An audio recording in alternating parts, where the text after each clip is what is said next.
किया था, ठीक है। और प्रिपरेशन ऑफ एल्केन्स में हमने दो मेथड डिस्कस किए, पहला था बाय हाइड्रोजनेशन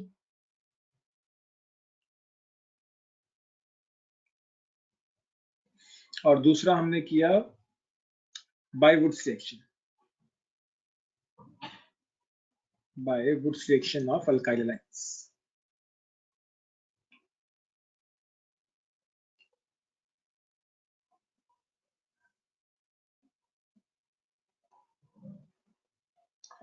आज तीसरा मेथड डिस्कस करते हैं, फ्रॉम कार्बोक्सिलिक एसिड्स।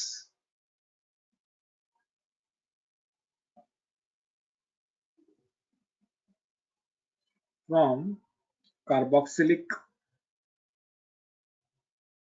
एसिड्स। देखो, अगर हमें कभी भी कार्बोक्सिलिक एसिड से एल्केन की प्रिपरेशन करनी पड़े तो अपने पास दो मेथड्स हैं, एक है D carboxylation, decarboxylation of sodium salt of carboxylic acid। Carboxylic acid को मैं Ca से लिख रहा हूं शॉर्ट में, एंड दूसरा है अपने पास बाय कॉल्ब्स इलेक्ट्रोलिसिस।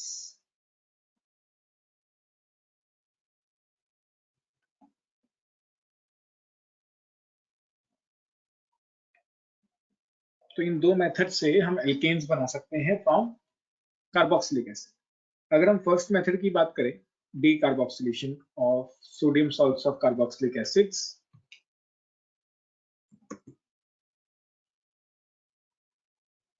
इससे शुरू करते हैं। देखो, इसके अंदर क्या होता है, अगर हम कोई भी sodium salt of carboxylic acid लेते हैं और उसको रिएक्ट कराते हैं किसके साथ, NaOH और CaO के साथ।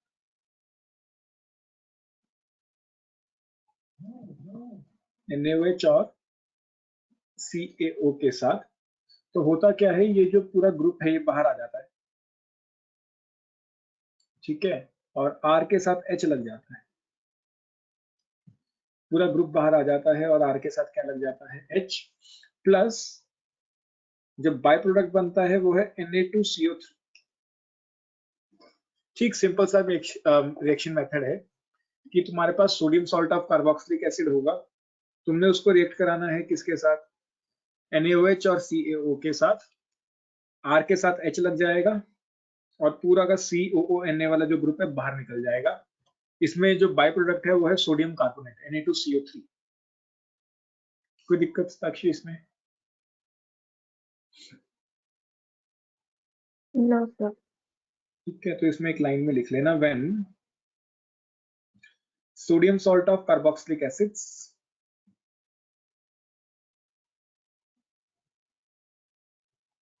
is treated with NaOH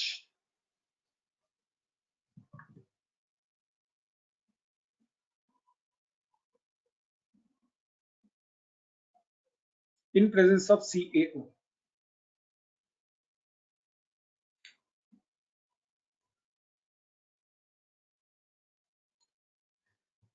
alkanes are formed as the final products.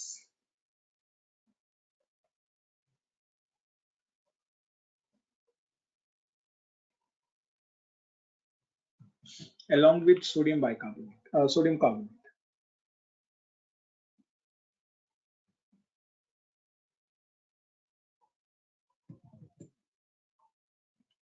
Simple सा, बहुत सिंपल सा रिएक्शन है, कुछ नहीं करना है। एंड मान लो अपने पास CH3COONA है, अगर हम इसको NaOH और CaO के साथ रिएक्ट कराएं, कोई मैकेनिज्म नहीं है इसका, बस सिंपल रिएक्शन याद रखनी है।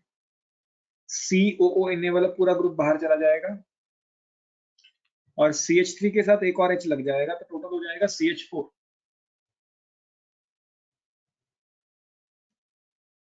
Plus Na2CO3। एंड बस तुम्हें यहाँ पे इनका नाम याद रखना है, इसका नाम पड़ेगा sodium ethanoate, sodium ethanoate. Basically इसका नाम याद रखना है, सोडियम एल्केनोएट बोलते हैं, सोडियम एल्किनोएट। एल्क की जगह तुम्हें मेथड लिखना है depending on the number of carbon. जैसे यहाँ पे 2 कार्बन है, 2 कार्बन है तो हमने यहाँ पे क्या लिख दिया है, इथेनोएट। तो सोडियम इथेनोएट की डी कार्बोक्सिलेशन से अपने को क्या मिलता है, मीथेन। बेसिकली जितने कार्बन हमें प्रोडक्ट में चाहिए उससे एक कार्बन ज्यादा इसमें होना चाहिए, क्योंकि एक कार्बन तो बाहर जा रहा है ना पूरा का पूरा। क्लियर ये नहीं? Yes sir. अगर हमें इथेन बनाना है तो हमें किसकी डी कार्बोक्सिलेशन करानी होगी साक्षी?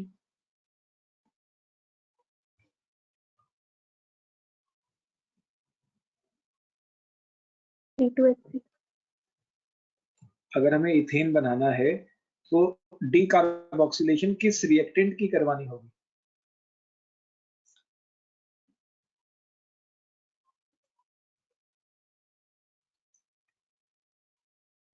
C2H5। और आगे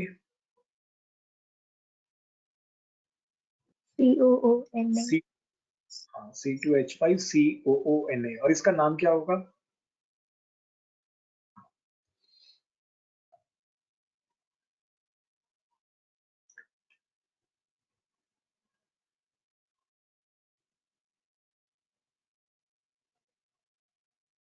सोडियम इथेनोएट। नहीं बच्चे, सोडियम प्रोपेनोएट। टोटल 3 कार्बन है ना, 2 कार्बन तो ये रहे, 1 कार्बन ये रहा, तो टोटल कितने कार्बन है, 3 कार्बन, तो प्रोपेनोएट। बेसिकली बस CONA बाहर चला जाएगा और C2H5 के साथ एक H लग जाएगा, 5 कार्बन 5 हाइड्रोजन पहले थे, एक और आ गया, C2H6 हो गया। एंड अगर हम इसकी डी कार्बोक्सिलेशन कराते हैं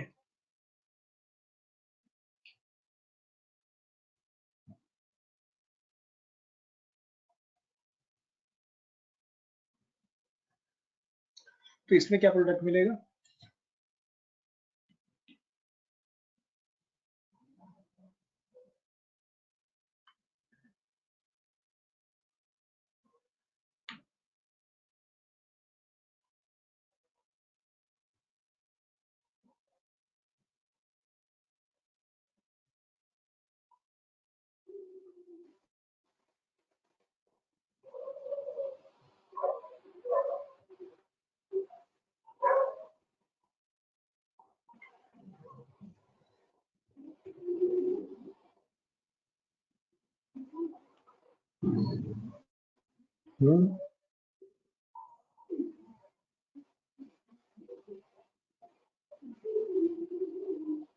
C6H12। बेसिकली इसको कॉम्पैक्ट फॉर्म में मत कन्वर्ट करो मॉलिक्यूलर फॉर्मूला में, इसको स्ट्रक्चरली ही रहने दो। बस COONA बाहर निकल जाएगा और H लग जाएगा।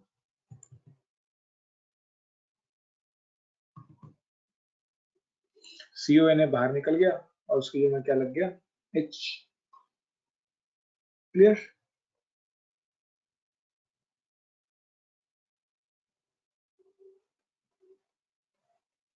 सर वैसे है तो C6H12 ही। हाँ है 6H12, मतलब कभी भी इसको मॉलिक्यूलर फॉर्मूला वाइज मत कन्वर्ट करो।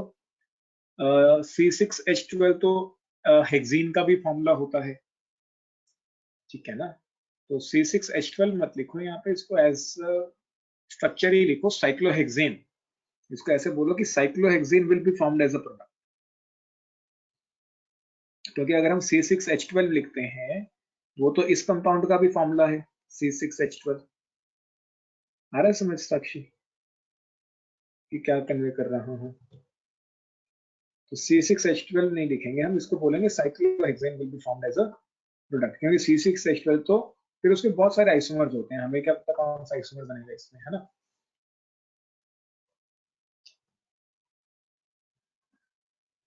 तो कभी भी इस रिएक्शन को ऐसे मत याद करो, बस ये ध्यान रखो कि COONA बाहर जाएगा और उसकी जगह हमने क्या लगा देना है, H। तो सिंपल सा इस रिएक्शन में करना क्या है, replace COONA by H, simple current से।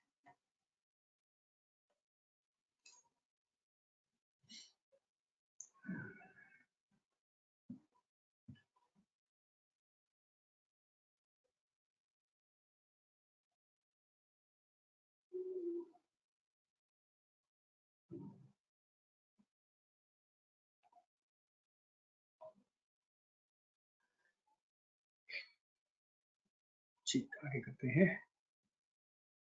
अगला है बाय कॉल्स इलेक्ट्रोलिसिस।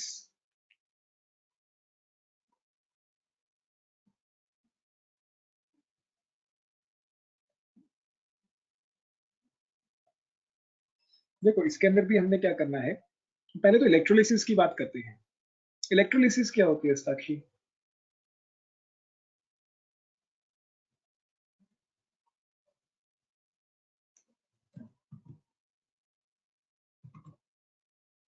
कुछ idea?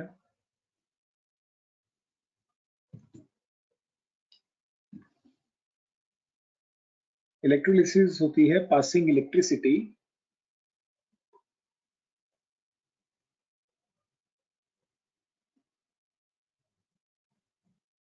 Through aqueous solution of any electrolyte।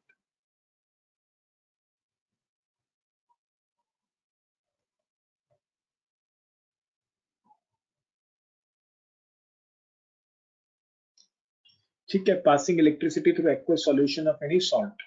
जैसे अगर हमने एक्वस NaCl लिया, उसमें से इलेक्ट्रिसिटी पास कर दी, कोई भी एक्वस सॉल्यूशन लेना, एक्वस मतलब वाटर एज अ सॉल्वेंट।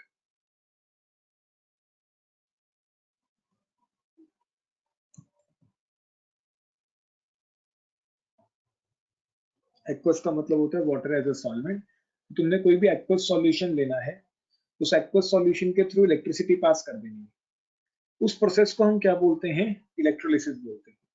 अब इसके अंदर दो चीजें होती हैं, एक होता है एनोड और एक होता है कैथोड। इसके बारे में छोटी छोटी हमें चीजें पता होनी चाहिए। पहले तो एनोड पे होती है ऑक्सीडेशन,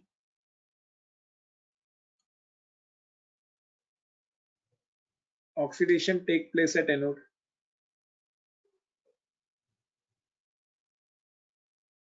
और कैथोड पे होती है रिडक्शन।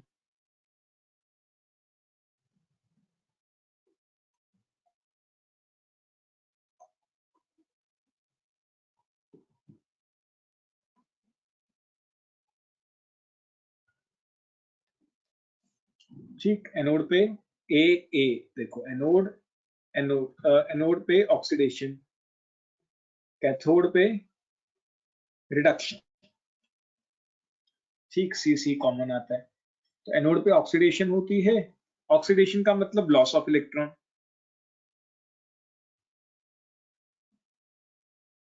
और रिडक्शन का मतलब गेन ऑफ इलेक्ट्रॉन। दूसरी चीज जो हमें थोड़ी सी ध्यान में रखनी है, अनायंस मूव टुवर्ड्स एनोड। जितने भी अनायंस होते हैं वो एनोड की तरफ आते हैं।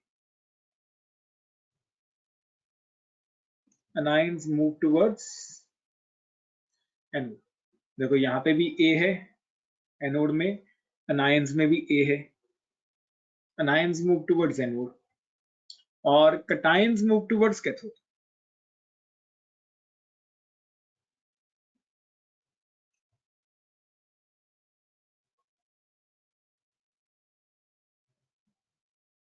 सी कॉमन आता है, देखो कटायंस में भी सी है, कैथोड में भी सी है। क्लियर? तो इलेक्ट्रोलिसिस में बस होता क्या है, हमें ये पता होना चाहिए कि हम एक इलेक्ट्रिसिटी पास करते हैं through aqueous solution of any salt. इसमें दो इलेक्ट्रोड होते हैं, एक एनोड और एक कैथोड।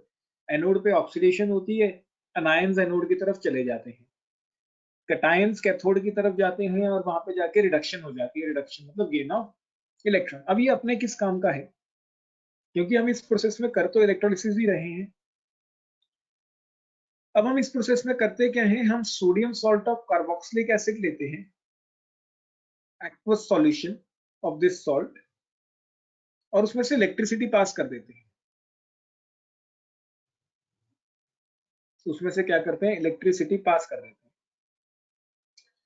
जैसे पिछली रिएक्शन में COONA बाहर जा रहा था, ऐसे ही इस रिएक्शन में भी COONA बाहर जाता है, लेकिन H नहीं लगता इस केस में। R के सामने R ही लग जाता है। जैसे मिरर इमेज हम बनाते थे वुड्स रिएक्शन में, वैसा ही कुछ हो रहा है। वुड्स रिएक्शन में Cl बाहर जाता था, यहाँ पे COONA बाहर जा रहा है और R के सामने R जैसी ही एक इमेज बन रही है। और इसमें बाय प्रोडक्ट्स क्या है? CO2 plus H2, CO2 plus H2। कहने का मतलब क्या है? अगर हम CH3 COONA के एक्वस सॉल्यूशन से इलेक्ट्रिसिटी पास करेंगे या इसकी इलेक्ट्रोलिसिस करेंगे, तो COONA बाहर चला जाएगा, CH3 के सामने एक और CH3 आ जाएगा और बाय प्रोडक्ट्स क्या मिलेंगे? CO2 और H2। क्लियर साक्षी? कोई डाउट?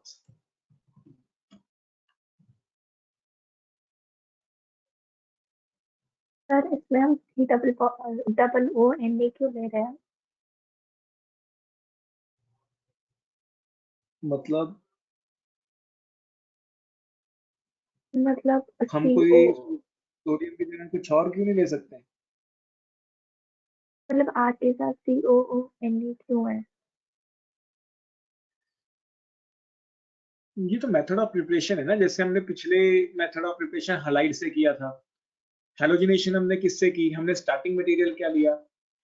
हैलोजिनेशन में हमने कहा कि हम स्टार्टिंग मटेरियल क्या ले सकते हैं, या तो एल्कीन ले सकते हैं या अल्काइन ले सकते हैं। ठीक, अब फिर हमने कहा कि वुड्स रिएक्शन में हम क्या ले सकते हैं? Alkyl halide as a starting material. अब जो हमने दो मेथड करे हैं उसमें हम स्टार्टिंग मटेरियल क्या ले रहे हैं? कार्बोक्सिलिक एसिड का सॉल्ट। कार्बोक्सिलिक एसिड नहीं ले रहे, उसका सॉल्ट। बेसिकली होता क्या है, अगर हम कार्बोक्सिलिक एसिड को किसी मेटल से रिएक्ट कराएं, ये कार्बोक्सिलिक एसिड है, एसिडिक होता है ये, ठीक है। और अगर हम इसको सोडियम से रिएक्ट करा देते हैं तो इसका सॉल्ट बन जाता है। तो इसमें जो स्टार्टिंग मटेरियल है वो कार्बोक्सिलिक एसिड का सॉल्ट है।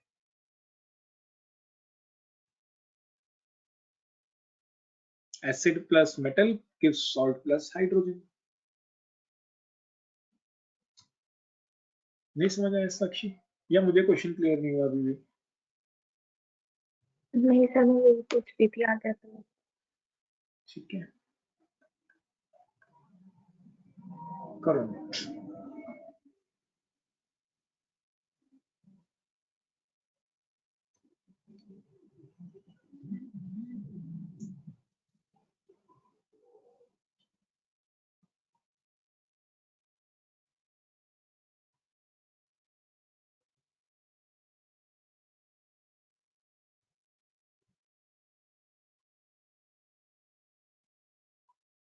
डन।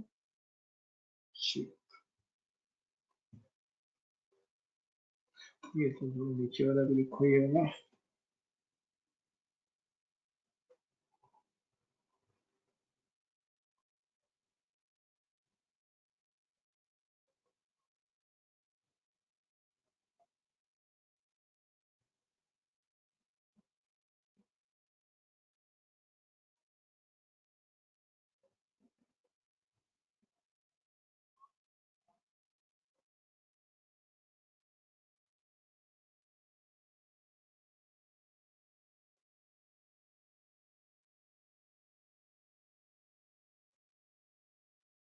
डन।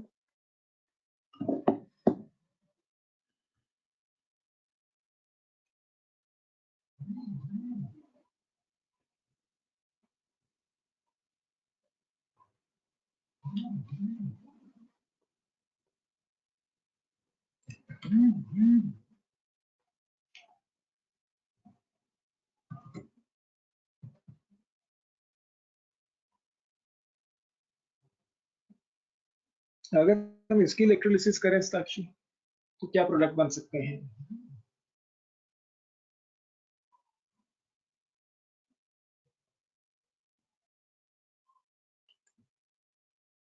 सर COONA की जगह CH आ जाएगा, फिर उसके साथ CH3 बिल्कुल। तो CH3 CH CH3, बस COONA हटा देना है, उसकी जगह ऐसे ऐसे ही प्रोडक्ट आ जाएगा CH, उसके साथ 2 CH3। बाय प्रोडक्ट्स में हमारे पास थोड़ा सा ध्यान रखना है इस केस में कि CO2 और वाटर मिलते हैं, H2 मिलता है। ठीक, उसमें ये भी नोट करो थोड़ा सा नीचे कि जो एल्केन और CO2 है ये मिलते हैं हमें एनोड पे, और जो हाइड्रोजन हमें मिलता है वो कैथोड पे मिलता है।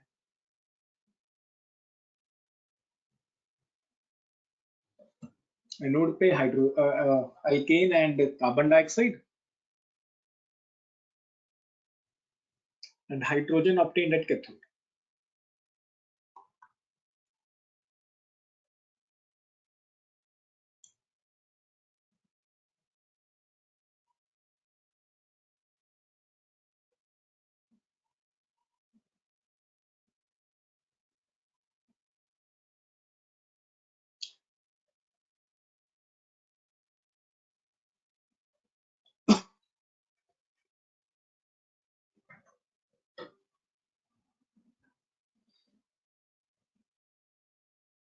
डन।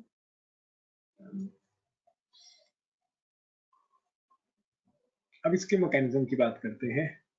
इसका मैकेनिज्म सिलेबस में है लेकिन बहुत ज्यादा इंपॉर्टेंट नहीं है, ठीक है। तो जिसके आगे मैकेनिज्म के आगे इंपॉर्टेंट लिखो, वो जैसे वुड्स रिएक्शन था, वुड्स रिएक्शन का मैकेनिज्म बहुत इंपॉर्टेंट है।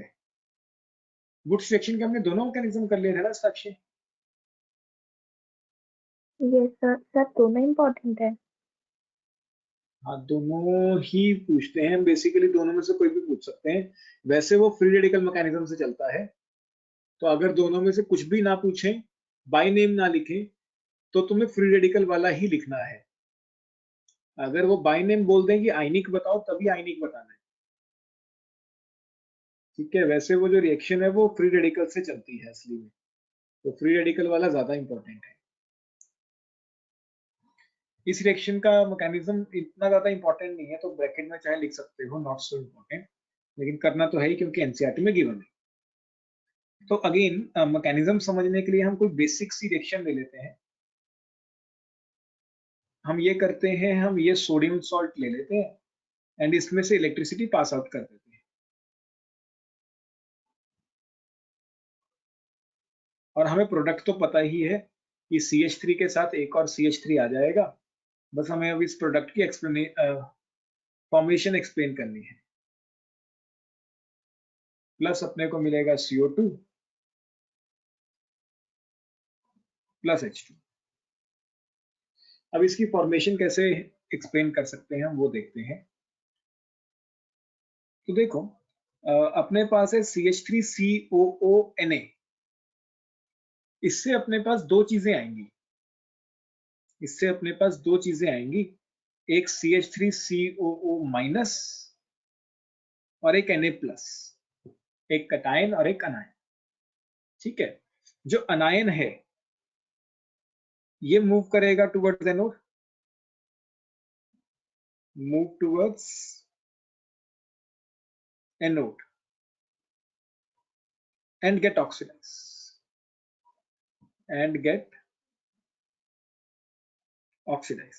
तो पहले एनोड की ही रिएक्शन की बात करते हैं। तो अनायन चला गया एनोड पे, तो एनोड पे क्या हुआ वहां जाके देखते हैं। एनोड पे होता है ऑक्सीडेशन साक्षी, ऑक्सीडेशन का मतलब होता है लॉस ऑफ इलेक्ट्रॉन। तो यहां से इलेक्ट्रॉन कहां से बाहर निकालें?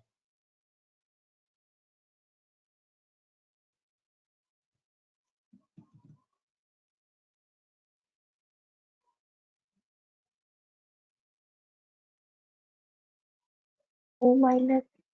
बिल्कुल, O माइनस इलेक्ट्रॉन बाहर निकाल देगा। अगर O माइनस में भी इलेक्ट्रॉन बाहर निकल गया, तो क्या अब ऑक्सीजन के पास कोई इलेक्ट्रॉन बचेगा या उसके ऊपर पॉजिटिव चार्ज आ जाएगा? Lone pair. Lone pair, okay.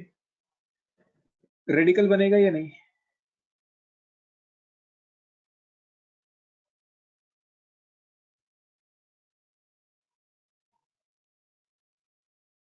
देखो, नेगेटिव चार्ज का मतलब होता है 2 इलेक्ट्रॉन। नेगेटिव चार्ज का मतलब होता है 2 इलेक्ट्रॉन। 1 इलेक्ट्रॉन उसने लूज किया है, 1 इलेक्ट्रॉन अभी भी उसके पास पड़ा होगा। ये नेगेटिव चार्ज का मतलब 2 इलेक्ट्रॉन, ये समझ लेते हैं पहले, साइड में इसको लिख लेते हैं थोड़ा सा। देखो, अपने पास था CH3COO-। अच्छा साक्षी, एक बात बताओ, जो नॉर्मल ऑक्सीजन होता है उसके पास 6 वैलेंस इलेक्ट्रॉन होते हैं, ठीक है? 6 में से उसने 1 इलेक्ट्रॉन तो बॉन्डिंग में यूज किया हुआ है, ठीक है? तो अभी भी उसके पास कितने इलेक्ट्रॉन पड़े होंगे? 5। कोई दिक्कत? No sir. और एक नेगेटिव चार्ज भी है, तो 1 इलेक्ट्रॉन एक्स्ट्रा आया होगा, ठीक? तो अब जब ये 1 इलेक्ट्रॉन लूज करेगा, अब जब ये 1 इलेक्ट्रॉन लूज करेगा, इसमें से जब हम 1 इलेक्ट्रॉन बाहर निकालेंगे, तो वो इलेक्ट्रॉन जो एक्स्ट्रा इसने गेन किया हुआ है वो बाहर चला जाएगा, ठीक है? जो इसने एक्स्ट्रा इलेक्ट्रॉन गेन किया हुआ था उसको हम बाहर निकाल देते हैं। तो ये 1 इलेक्ट्रॉन अकेला पड़ गया, बाकी 2 तो पेयर्स में है, लेकिन ये जो 1 इलेक्ट्रॉन है ये बेचारा अकेला पड़ गया। ये फ्री रेडिकल है जो इसके ऊपर बच रहा है। ये क्या है? फ्री रेडिकल जो उसके ऊपर बच रहा है, 1 इलेक्ट्रॉन। कोई डाउट? No sir. ठीक है, तो नेगेटिव चार्ज का मतलब 2 इलेक्ट्रॉन, एक उसका खुद का, एक उसने गेन किया हुआ है, ठीक है? जब नेगेटिव चार्ज में से इलेक्ट्रॉन बाहर आएगा तो 1 इलेक्ट्रॉन अभी भी बचेगा, बस ये ध्यान रखना कि 1 इलेक्ट्रॉन बच जाता है, ऐसा नहीं कि बिल्कुल ही खत्म हो जाता है। अब जब भी मैकेनिज्म बनाना होता है ना, तो प्रोडक्ट्स पता होने चाहिए। अब हमें पता है कि हमें क्या क्या बनाना है, इथेन और CO2 एनोड पे, ठीक? तो CO2 बनाते हैं। देखो, अब यहां से इसको आगे लेके चलते हैं, ये स्टेप नंबर 1 था। स्टेप नंबर 2 पे चलते हैं। अपने पास है CH3COO रेडिकल, यहां तक हम आ चुके। क्या मैं यहां से किसी तरीके से CO2 बना सकता हूं? CO2 का स्ट्रक्चर अपने को पता है, कार्बन के साथ 2 डबल बॉन्ड O। क्या हम किसी तरीके से यहां से CO2 बना सकते हैं?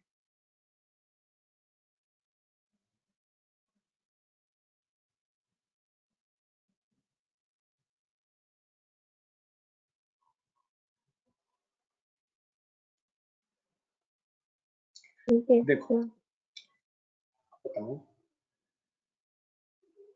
ज्यादातर वो जो डबल बॉन्ड है ऑक्सीजन वाला और रेडिकल। हाँ, देखो, बिल्कुल सही है, ये डबल बॉन्ड O तो है। अगर यहाँ पे हम किसी तरीके से डबल बॉन्ड जनरेट कर पाए तो CO2 बन जाएगा। अगर हम यहाँ पे C double bond O generate कर पाए तो रेडिकल CO2 बन जाएगा। कार्बन के पास अगर किसी तरीके से 1 इलेक्ट्रॉन आ जाए तो डबल बॉन्ड बन जाएगा। क्यों? क्योंकि ऑक्सीजन के पास तो 1 इलेक्ट्रॉन है। अगर कार्बन के पास भी 1 इलेक्ट्रॉन आ गया तो कार्बन और ऑक्सीजन एक एक इलेक्ट्रॉन शेयर कर लेंगे और डबल बॉन्ड O बना लेंगे।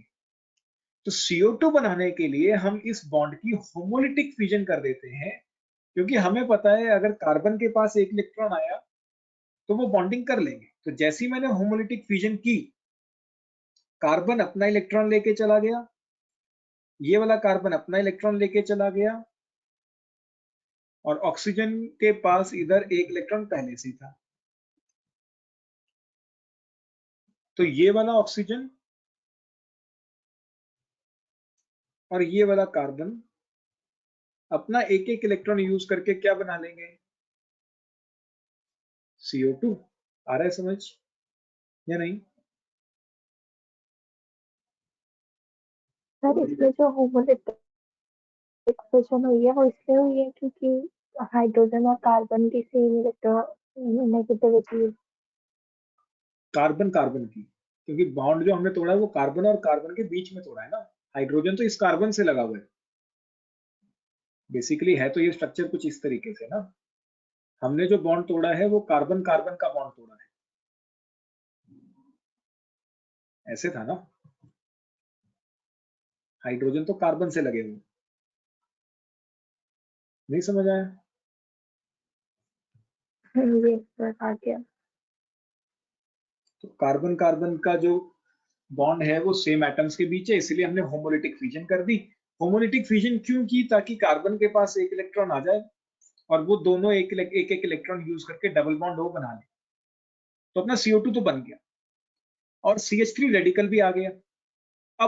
अब तो बात बन गई, हमने कहा था कि हम ऑर्गेनिक में मोल्स को कभी भी जितना चाहे उतना यूज कर सकते हैं। एक बार तुमने इसको बना लिया, ऑर्गेनिक की खासियत क्या है कि एक बार तुमने ये बना के दिखा दिया कि ये बन रहा है, अब तुम इसको जितना मर्जी यूज करो, एक बार, दो बार, तीन बार, जितनी मर्जी बार यूज करो, कोई दिक्कत नहीं है, क्योंकि हमने एक मोल डाला है, ऐसे बहुत सारे मॉलिक्यूल्स बने होंगे, ऐसे बहुत सारे रेडिकल्स बने होंगे।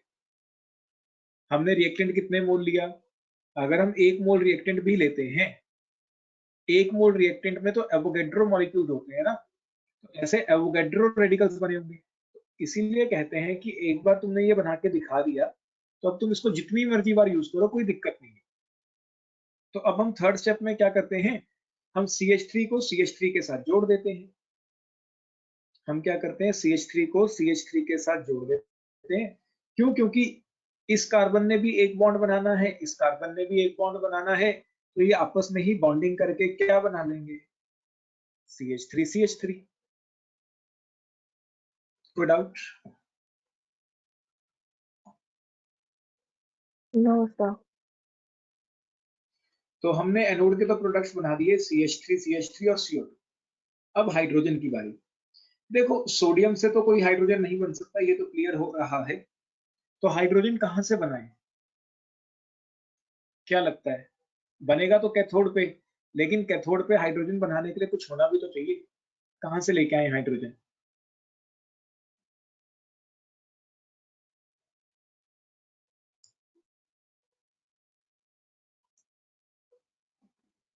और कैसे बन सकता है?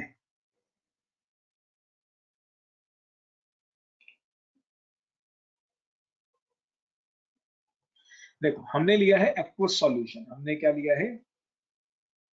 एक्वस सॉल्यूशन ऑफ CH3COONA, ये लिया था या नहीं? एक्वस का मतलब पानी, पानी के अंदर होता है H+ और OH-। पानी के अंदर क्या होता है? H+ और OH-। H+ एक कटायन है, तो ये कहां चला जाएगा? Move towards cathode. ठीक है, हमने लिया था एक्वस सॉल्यूशन। एक्वस सॉल्यूशन मतलब वाटर एज ए सॉल्वेंट। जब हम वाटर को एज ए सॉल्वेंट लेते हैं तो उसके अंदर H+ भी होता है, OH- भी होता है। तो H+ कटायन है, कहां चला जाएगा? मूव टूवर्ड्स कैथोड, और वहां जाके रिड्यूस हो जाएगा एंड गेट रिड्यूस। रिडक्शन का मतलब गेन ऑफ इलेक्ट्रॉन। तो हुआ क्या होगा, जो अपने पास H+ है उसने एक इलेक्ट्रॉन गेन कर लिया होगा। जब वो एक इलेक्ट्रॉन गेन करेगा तो ये बन जाएगा H, जो पॉजिटिव चार्ज है वो खत्म हो जाएगा, रेडिकल बन जाएगा बेसिकली। अब इसका से एक इलेक्ट्रॉन आ गया। अब ऐसा ही एक और H अपने पास होगा, वो H और H मिलके क्या बना लेंगे? H2 बना लेंगे। क्लियर या नहीं? सबसे रेडिकल वाला दोबारा बताना। देखो, कैथोड पे हमने क्या लिया? Aqueous solution of sodium. Basically अपने पास था aqueous solution of this salt. Aqueous solution का मतलब water as a solvent. Water के अंदर है H+ और OH। H+ कटायन है तो वो कैथोड पे चला गया और वहां जाके रिड्यूस हो जाएगा। रिड्यूस मतलब गेन इलेक्ट्रॉन। रिडक्शन का मतलब ही क्या था? Gain of electron. H plus ने वहां देखो, H प्लस में कोई भी इलेक्ट्रॉन नहीं होता, 0 इलेक्ट्रॉन। H प्लस के अंदर कोई भी इलेक्ट्रॉन नहीं होता है, 0 इलेक्ट्रॉन। तो जब ये 1 इलेक्ट्रॉन गेन करेगा तो उसके पास वो 1 इलेक्ट्रॉन आ जाएगा। ठीक, 1 इलेक्ट्रॉन आ गया। अब वो एक इलेक्ट्रॉन, ऐसा ही एक और स्पीशी भी होगा, ऐसे बहुत सारे स्पीशी बने होंगे ना, जैसे हमने CH3 के लिए कहा कि ऐसे बहुत सारे स्पीशीज बने होंगे, ऐसे ही यहाँ पे H में भी बहुत सारे रेडिकल्स बने होंगे। एक H रेडिकल दूसरे H रेडिकल से मिलके क्या बना रहा होगा, H2, क्योंकि इसको भी एक बॉन्ड बनाना है, इसको भी एक बॉन्ड बनाना है, तो दोनों मिलजुल के एक बॉन्ड बना लेंगे और क्या बन जाएगा, H2। हाइड्रोजन कितने बॉन्ड बनाता है, एक ही तो बॉन्ड बनाता है। इस हाइड्रोजन को भी एक बॉन्ड बनाना है, तो दोनों मिलजुल के क्या बना लेंगे, एक बॉन्ड बना लेंगे। क्लियर? ठीक,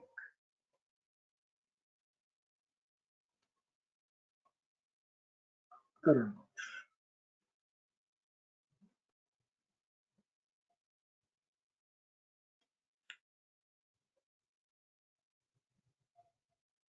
सर ये तो बताने के लिए कि दोनों जो हमने टाइप्स किए हैं उसके लिए है।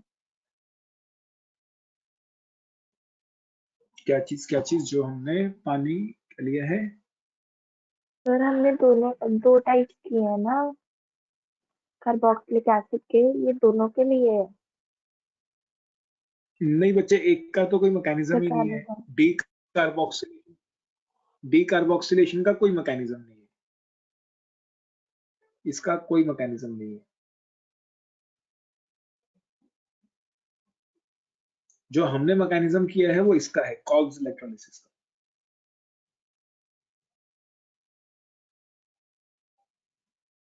ठीक, डी कार्बोक्सिलेशन तो सिर्फ H आता है ना, वहां तो R के साथ R जुड़ता ही नहीं। इसका कोई मैकेनिज्म नहीं है सिलेबस में। मैकेनिज्म जो हमने किया है वो कॉल्स इलेक्ट्रोलिसिस का है, जिसमें हम इलेक्ट्रिसिटी पास करते हैं और R के साथ R जुड़ जाता है, जैसे हमने इसमें शो किया है। R के साथ R जुड़ गया जब COONA बाहर गया। क्लियर? yes, sir। करो।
तो बेसिकली इस सेक्शन में हो क्या रहा है, अगर हम थोड़ा सा एनालाइज करें चीजों को, अगर हम CH3COONA ले रहे हैं और उसमें से इलेक्ट्रिसिटी पास करते हैं,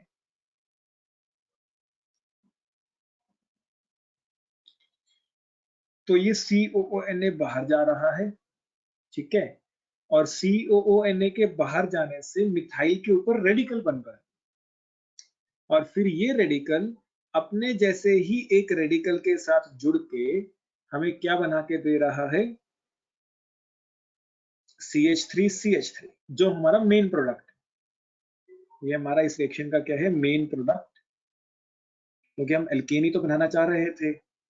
और बाय प्रोडक्ट्स क्या आ रहे हैं, CO2 बन रहा है और H2 बन रहा है। साक्षी अगर हम ये रिएक्शन कराएं इसके साथ,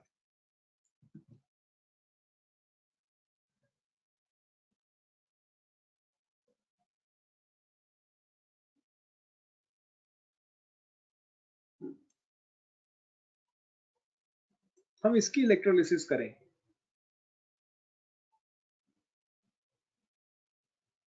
तो क्या लगता है क्या प्रोडक्ट्स बन सकते हैं?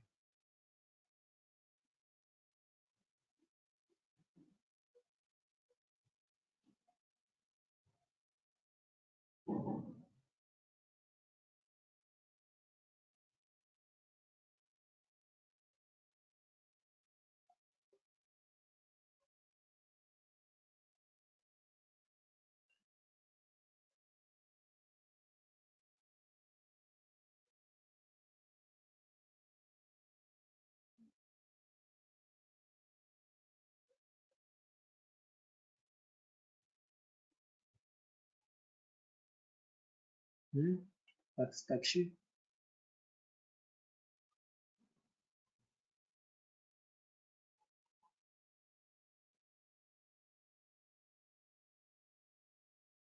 सर नहीं आ रहा।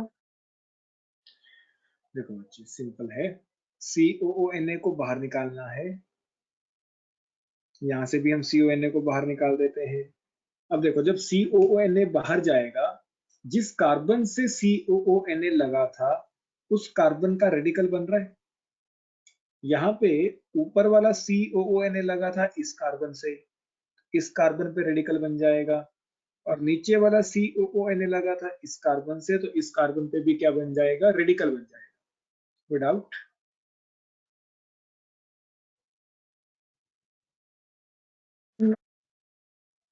अब इस कार्बन को भी एक बॉन्ड बनाना है, इस कार्बन को भी एक बॉन्ड बनाना है, तो ये मिलजुल के एक बॉन्ड बना लेंगे, क्योंकि देखो इस कार्बन के अभी 3 बॉन्ड बने हुए हैं, 2 हाइड्रोजन 1 हीरा, तो इस कार्बन के 3 बॉन्ड बने हुए हैं, इस कार्बन के भी 3 बॉन्ड बने हैं, 2 हाइड्रोजन 1 हीरा। तो हम क्या करते हैं, इनको आपस में जोड़ देते हैं, एक बॉन्ड और बना देते हैं, इथीन बन जाएगा। क्या बन जाएगा, इथीन।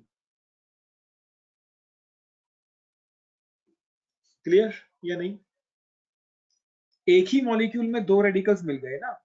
पहले हम क्या कर रहे थे, एक ही रेडिकल था, फिर ऐसा एक और रेडिकल ले रहे थे। जब हम 2 रेडिकल्स अलग अलग मॉलिक्यूल से ले रहे हैं, ऐसी रिएक्शंस को हम बोलते हैं intermolecular reactions. Intermolecular reaction, intermolecular मतलब 2 मॉलिक्यूल्स के बीच, बिटवीन 2 मॉलिक्यूल्स। एक मॉलिक्यूल कहीं और से आया, दूसरा मॉलिक्यूल कहीं और से आया, इंटर मॉलिक्यूलर रिएक्शन। लेकिन यहाँ पे क्या हुआ, COONA के जाने से इस पे भी रेडिकल आ गया, नीचे वाले पे भी रेडिकल आ गया। एक ही मॉलिक्यूल है, उसी में रेडिकल आ गए हैं, वो दूसरे मॉलिक्यूल की उसको जरूरत ही नहीं है, दूसरे मॉलिक्यूल की उसको जरूरत नहीं है, क्योंकि आपस में ही बॉन्डिंग कर लेंगे। ऐसी रिएक्शंस को हम बोलते हैं intra molecular reactions. Intra molecular reaction between 2 atoms of same molecule। इससे कुछ याद आया या नहीं, इंटर और intra? Hydrogen bonding. Hydrogen bonding, जैसे हाइड्रोजन बॉन्डिंग होती थी, सेम वैसा वैसा ही कंसेप्ट। अगर हमने देखो एक ही COONA है, COONA को बाहर जाना पड़ेगा और रेडिकल बनेगा, लेकिन एक रेडिकल से कुछ नहीं बनने वाला, ऐसा ही एक और रेडिकल लिया, दोनों के बीच में बॉन्ड बना दिया, तो वो हो गए इंटरमॉलिक्यूलर। लेकिन इस मॉलिक्यूल में क्या था, COONA 2 लगे हुए थे, तो दोनों के दोनों को बाहर निकाला, जिस जिस कार्बन से लगे थे वहां वहां रेडिकल बनाए, तो हमने देखा पड़ोसी पड़ोसी हैं, और इसको भी एक बॉन्ड बनाना है, इसको भी एक बॉन्ड बनाना है, तो दोनों के बीच आपस में एक बॉन्ड एक्स्ट्रा बन गया। एक ही मॉलिक्यूल के 2 एटम्स के बीच में हमने नया बॉन्ड बना दिया, तो हमने इसको बोला इंट्रा मॉलिक्यूलर रिएक्शंस। क्लियर, कोई डाउट? सर जैसे हमने सेकंड एग्जाम्पल किया है, इससे एक और COON लग सकता है। एक और CONA लग सकता है। मतलब जैसे इसमें 2 CH2 है, ऐसे एक और CH2। कैसे कैसे? कॉपी पे बना के मुझे फोटो खींच के भेजिए एक बार।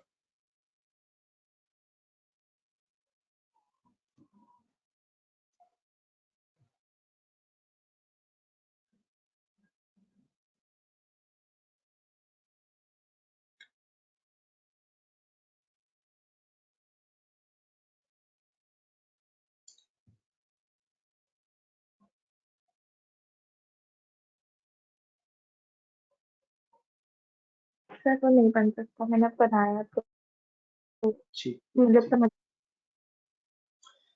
कोई दिक्कत नहीं है, होता है, बनाओ इसे।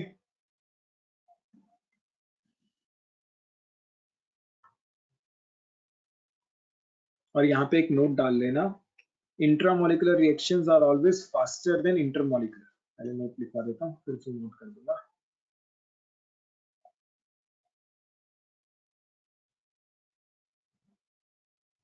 Intramolecular reactions, intramolecular reaction are always faster and more favorable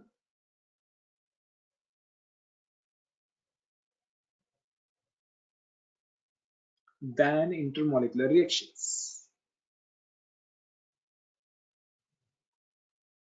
Than intermolecular reaction. क्यों? क्योंकि दूसरे मॉलिक्यूल को आने में टाइम लगेगा। ठीक है, अगर एक ही मॉलिक्यूल में दोनों चीजें हैं तो कोई इधर उधर से तो आना नहीं है, तो बहुत जल्दी जल्दी काम हो जाता है।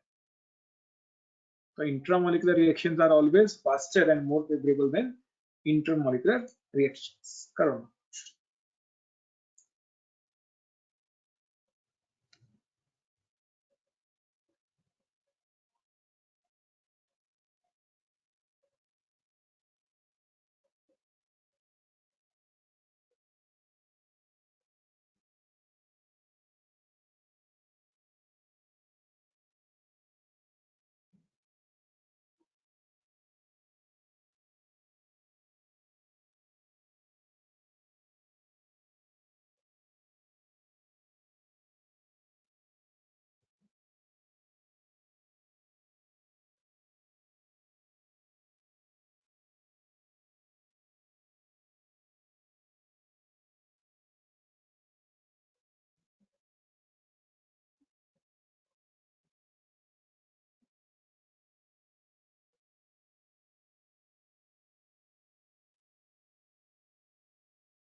सर इंटरमॉलिक्यूलर फास्टर होते हैं, इसका रीजन क्या है? इसका रीजन ये है कि भाई यहाँ पे इंटरमोलिकुलर में स्लो है, इंट्रा है ये नीचे बच्चे structure. Intramolecular reactions are always more favourable, intra ज्यादा फेवरेबल है।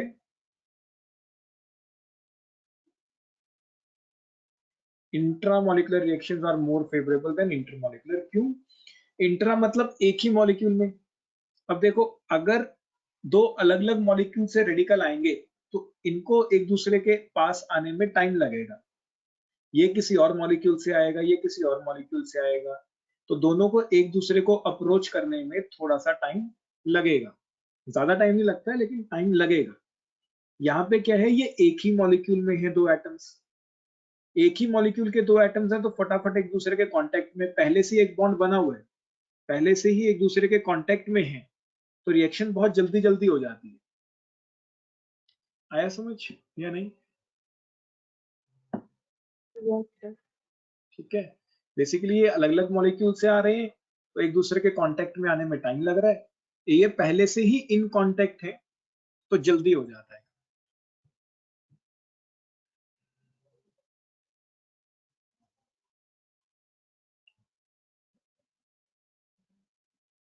Sir, time.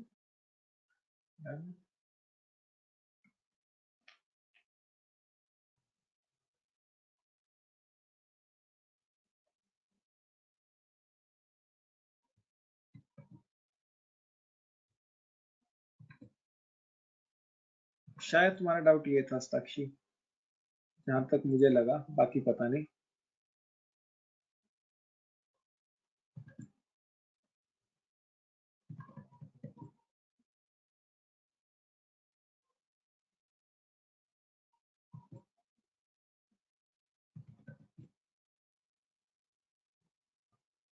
प्रोडक्ट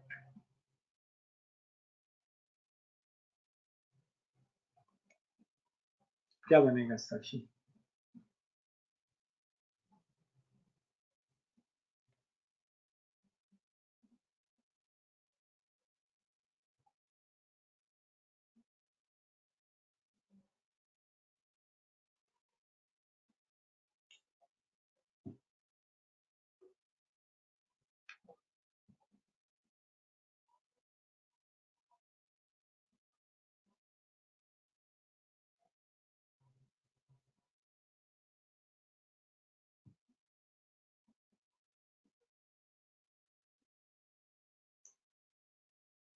पहले ऊपर वाले का बताओ, नीचे वाले का बाद में देखेंगे।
क्या लगता है साक्षी, क्या प्रोडक्ट बनने वाला है?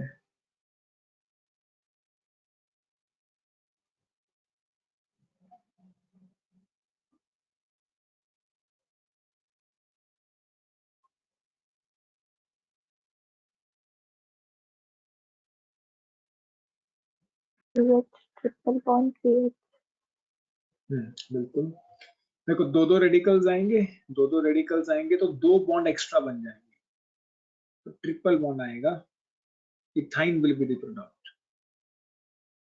बिल्कुल सही। इसका प्रोडक्ट बताओ कि सेकंड वाले का।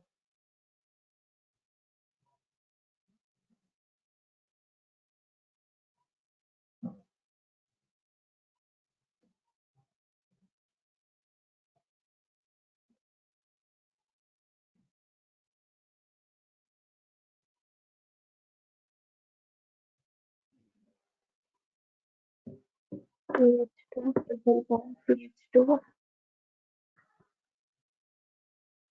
CH2 डबल बॉन्ड CH2 कैसे?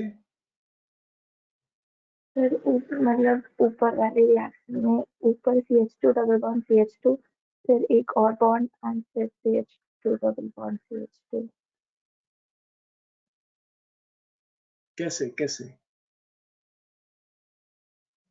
ऊपर वाली रिएक्शन में, मतलब ऊपर ये वाली बता रही हो, इथाइन वाली? ये तो हो गई खत्म। सर वो नहीं, मतलब जैसे इसमें CH2 बॉन्ड CH2 और फिर COONA। हाँ, ये लो CONA हटा दिया, अब क्या करें? सर दो CH2 के बीच में डबल बॉन्ड। डबल बॉन्ड नहीं बच्चे, सिंगल बॉन्ड। देखो CH2 हटेगा तो रेडिकल बनेगा इस कार्बन पे, इस कार्बन पे भी क्या बनेगा? रेडिकल बनेगा या नहीं? Yes sir. अब इस कार्बन को भी एक बॉन्ड बनाना है, इस कार्बन को भी एक बॉन्ड बनाना है, तो ये आपस, और ये एक ही मॉलिक्यूल के दो एटम्स हैं, तो ये फटाफट आपस में एक बॉन्ड बना लेंगे, फटाफट आपस में एक बॉन्ड बना लेंगे। एक पहले, ये पहले वाला तो इधर है ना, ये बनेगा साइक्लोब्यूटेन। ये क्या बनेगा? साइक्लोब्यूटेन। आ रहा है समझ या नहीं?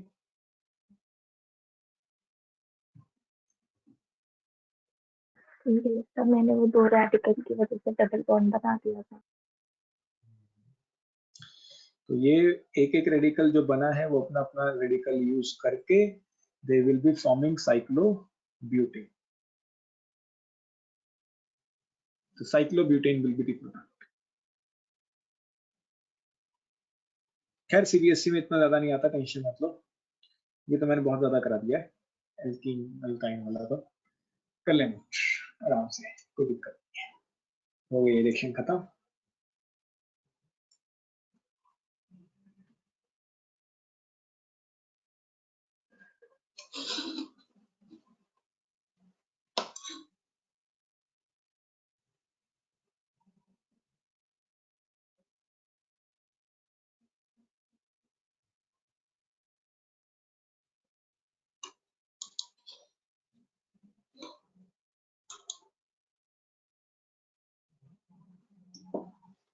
कर लिया ना?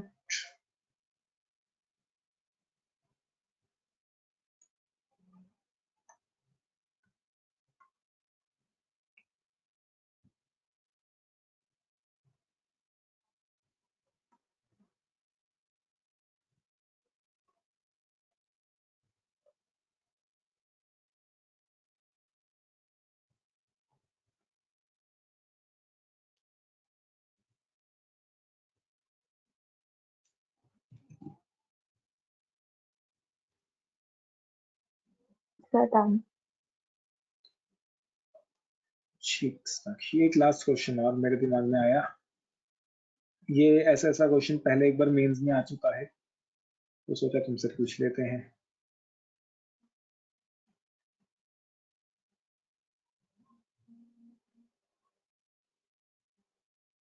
मैं तुम्हें ऑप्शंस देता हूँ इस केस में। ऑप्शन नंबर ए, 2 मिनट रुको, कुछ गड़बड़ हो गई है रिएक्टेंट्स में। रिएक्टेंट में गड़बड़ है, 2 मिनट रुकना।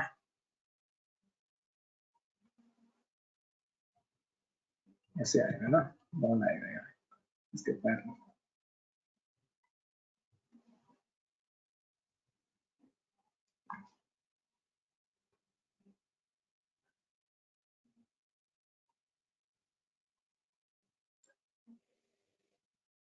ऑप्शन नंबर ए ये बनेगा, ऑप्शन नंबर बी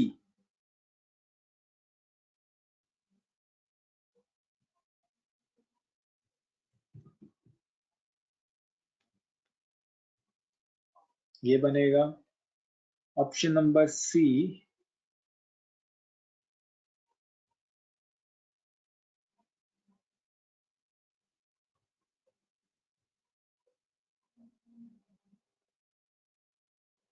ये बनेगा, and option number D none of this.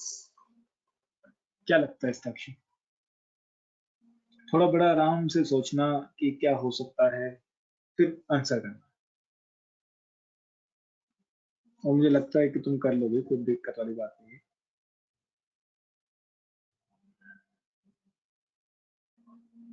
लेकिन तीनों चारों प्रोडक्ट्स को देखो कि क्या किसी भी तरीके से इनको अच्छे से बनाया जा सकता है।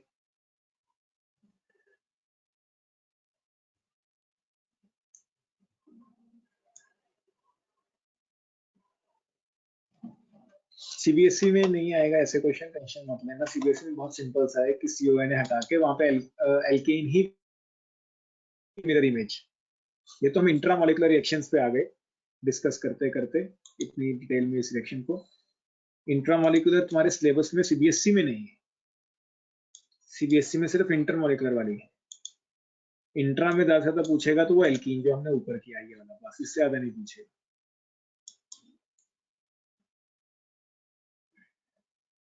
ए पार्ट, सी पार्ट कैसे? ए पार्ट, ए पार्ट, बी पार्ट बन सकता है क्या साक्षी किसी तरीके से? कार्बन नंबर तो सेम है, क्या किसी तरीके से बी बन सकता है?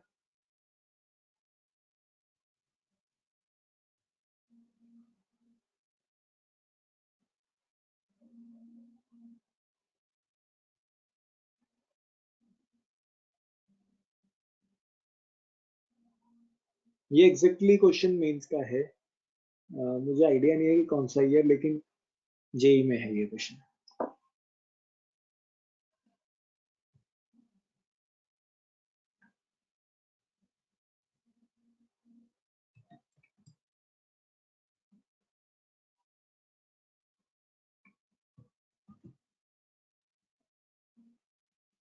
चलो देखो साक्षी, हमने क्या करना था, हमने CONA को हटाना था और उसकी जगह रेडिकल बना देना था। ऐसा हट गया ये, इसकी जगह रेडिकल बन गया।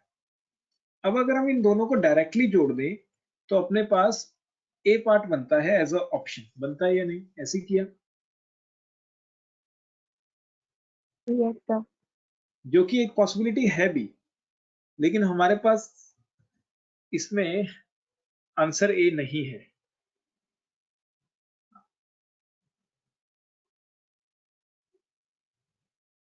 प्रोडक्ट एकदम सही है, लेकिन वो प्रोडक्ट बनता भी है, ऐसा नहीं कि बनता ही नहीं है, लेकिन बहुत कम अमाउंट में, क्योंकि बहुत कम स्टेबल है। देखो इसमें दो तीन पॉइंट्स आते हैं। पहला पॉइंट, ये एक 4 मेंबर की रिंग है जो कि अनस्टेबल होती है, जो कि अनस्टेबल होती है। जनरली 5 या 6 मेंबर की रिंग्स को स्टेबल माना जाता है।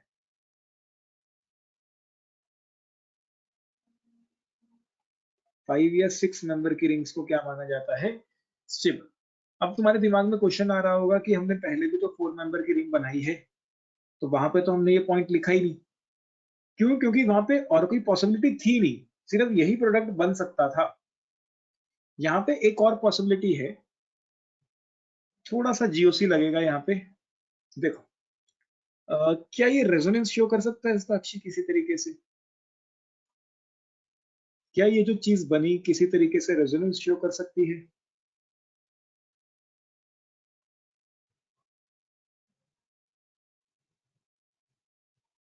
देखो ये रहा डबल बॉन्ड, डबल बॉन्ड के साथ वाले एटम पे रेडिकल, चाहे तुम ऊपर वाला रेडिकल ले लो चाहे नीचे वाला ले लो, बात एक ही है, कोई दिक्कत नहीं है। डबल बॉन्ड के साथ वाले एटम पे रेडिकल बन रहा है साक्षी, तो हमने रेजोनेंस का लास्ट केस पढ़ा था ये। जहां रेजोनेंस नहीं हो रही है वहां तो एज इट इज रहने देते हैं। जहां रेजोनेंस हो रही है, डबल बॉन्ड की जगह सिंगल बॉन्ड, सिंगल बॉन्ड की जगह डबल बॉन्ड,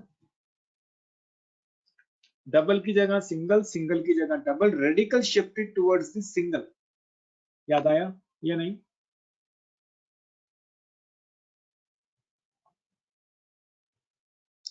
सर ये केस 3 में है। केस 3 तो बच्चे लोन पेयर वाला था ना, यहाँ लोन पेयर नहीं है, this is radical. Last case देखो मैंने करवाया ये वाला या नहीं करवाया? करवाया होगा, या उस टाइम पे फ्री रेडिकल नहीं किए थे तो शायद छोड़ भी दिया, आइडिया नहीं है, चेक करो एक बार। जीओसी में किया होगा जहां रेजोनेंस किया, अगर किया होगा तो लास्ट केस किया होगा, नहीं तो नहीं किया होगा। ये केस 3 नहीं है, क्योंकि केस 3 में तो हमने लिखा था डबल बॉन्ड के साथ वाले एटम पे लोन पेयर, यहाँ लोन पेयर नहीं है, this is a radical. Sir हमने 5 केस किए हैं, जो लास्ट केस है वो उस पे है पॉजिटिव चार्ज और लोन पे कन्वर्ट हो रहा है डबल बॉन्ड में। ये 6 केस लिख लो, वहां पे छोटा सा डाल दो, डबल बॉन्ड के साथ वाले एटम पे रेडिकल, डबल बॉन्ड के साथ वाले एटम पे रेडिकल। तो क्या होता है, डबल बॉन्ड की जगह सिंगल बॉन्ड, सिंगल बॉन्ड की जगह डबल बॉन्ड, और रेडिकल आ जाता है सिंगल बॉन्ड की तरफ। पहले भी सिंगल बॉन्ड की तरफ, अब दोबारा से सिंगल बॉन्ड की तरफ आ जाता है। ठीक है, वहां पे केस डाल लेना। पहले इस क्वेश्चन को समझो तुमने। अब देखो, इस पे भी रेडिकल है, इस पे भी रेडिकल है, मतलब इसको भी एक बॉन्ड बनाना है, इसको भी एक बॉन्ड बनाना है, तो ये आपस में ही बॉन्ड बना लेते हैं। ये क्या करते हैं, आपस में ही बॉन्ड बना लेते हैं, जो कि हमें ऑप्शन नंबर बी में दिया हुआ है। अब देखो अपने पास दोनों प्रोडक्ट्स बन रहे हैं, एक ऑप्शन नंबर ए में दिया है, एक ऑप्शन नंबर बी में दिया है। अब हमें ये चेक करना है कि कौन सा ज्यादा स्टेबल है। ये है कॉन्जुगेटेड डाइईन, ये क्या है, कॉन्जुगेटेड डाइईन। कॉन्जुगेटेड डाइईन मतलब double bond at alternate positions.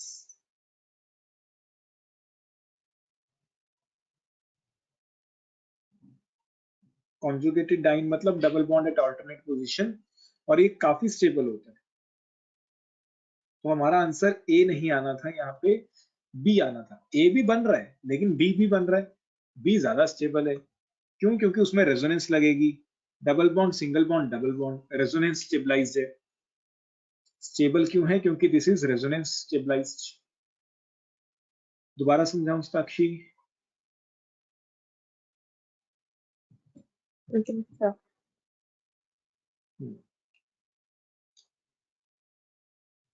देखो,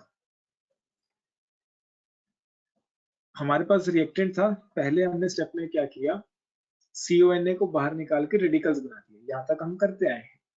अब अगर हम इन दोनों को आपस में जोड़ दें तो एक बॉन्ड बन जाएगा इनके बीच, जो कि ऑप्शन नंबर ए बन रहा है। लेकिन जो ऑप्शन नंबर ए बन रहा है, अगर कोई और पॉसिबिलिटी ना होती फिर हम ये आंसर मार्क करते, फिर हम ये नहीं देखते थे कि 4 मेंबर की रिंग है अनस्टेबल होती है, फिर कुछ नहीं देखना। जैसे पिछले केस में 4 मेंबर की हमने रिंग बनाई है और उसको ही ऑप्शन मार्क किया है, क्योंकि और कोई पॉसिबिलिटी नहीं है।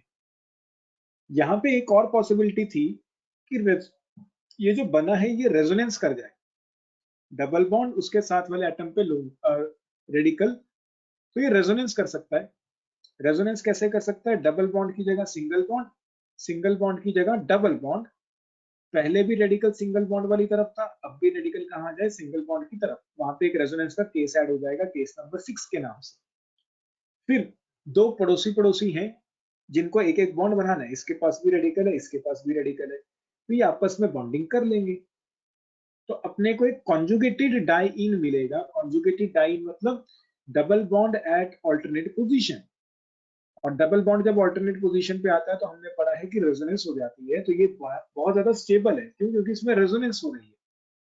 तो इसीलिए हम इसको मेजर प्रोडक्ट मार्क करेंगे। ऊपर वाले को क्यों नहीं किया, क्योंकि उसमें 4 मेंबर की रिंग बन रही थी जो काफी अनस्टेबल होती है। क्लियर या नहीं?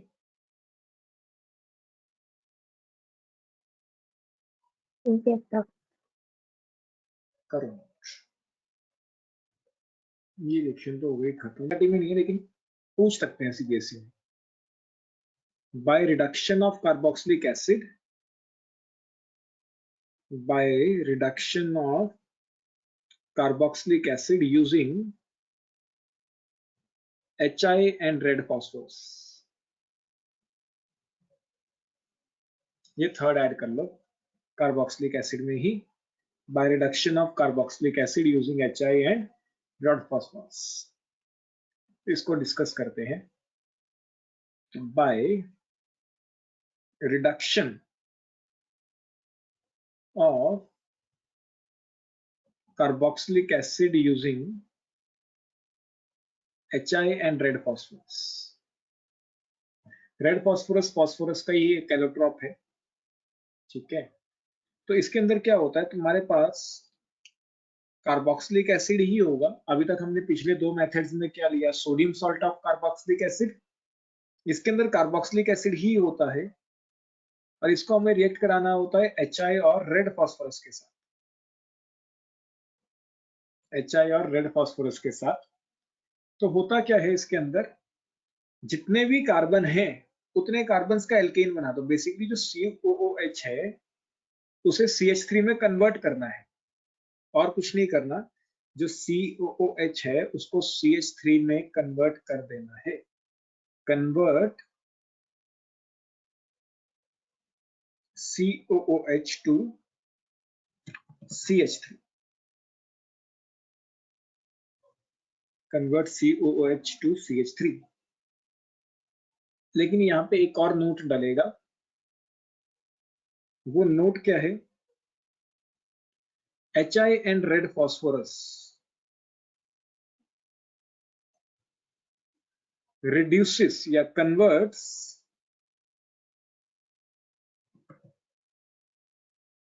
every functional group to respective hydrocarbon,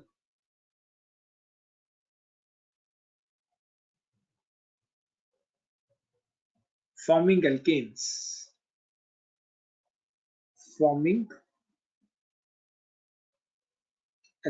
कहने का मतलब क्या है, HI रेड फॉस्फोरस किसी भी फंक्शनल ग्रुप को रिड्यूस करके क्या बना देता है, एल्केन। जैसे इसने कार्बोक्सिलिक एसिड को रिड्यूस करके क्या बना दिया, एल्केन। CH3 अकेला कार्बन रह गया, फिर उसकी वैलेंसी सेटिस्फाई की यूजिंग हाइड्रोजन। मान लो अपने पास ये होता,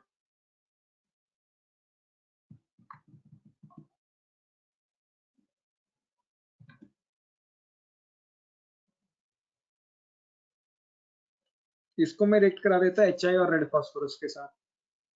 प्रोडक्ट बताओगे साक्षी?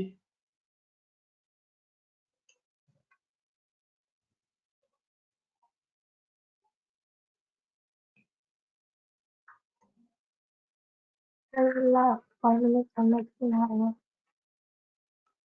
समझ नहीं आया, चलो देखो इसको समझते हैं। बेसिकली बच्चे कोई भी फंक्शनल ग्रुप है तुम्हारे पास, ये हर एक फंक्शनल ग्रुप का क्या बना देता है, बस एल्केन। तुमने बस क्या देखना है कि कार्बन कितने हैं और कहाँ कहाँ लगे हैं। जैसे यहाँ पे एक कार्बन तो ये लगा हुआ है, ठीक है, तो एक कार्बन हम यहाँ लगा देते हैं, फिर ऊपर की तरफ जा रहे हैं, फिर नीचे की तरफ आ रहे हैं और एक कार्बन और लगा रहे हैं। तो बस तुमने क्या करना है, उसकी वैलेंसी सेटिस्फाई करनी है यूजिंग हाइड्रोजन, सब कुछ हट जाएगा और एक एल्केन बन जाएगा। जैसे COH ही तो है, ये ध्यान से देखो तो COH ही तो है, कार्बोक्सिलिक एसिड ही तो है। बस हमने सब कुछ हटा दिया और उसकी जगह हाइड्रोजन लगा देना है वैलेंसी सेटिस्फाई करने के लिए। कहने का मतलब ये है कि कोई भी फंक्शनल ग्रुप हो, जरूरी नहीं है कि कार्बोक्सिलिक एसिड, कोई भी फंक्शनल ग्रुप हो, ये उसको किस में कन्वर्ट कर देता है, एल्कीन्स में कन्वर्ट कर देता है। कहने का मतलब क्या है, मान लो हमारे पास ऐसा कुछ होता,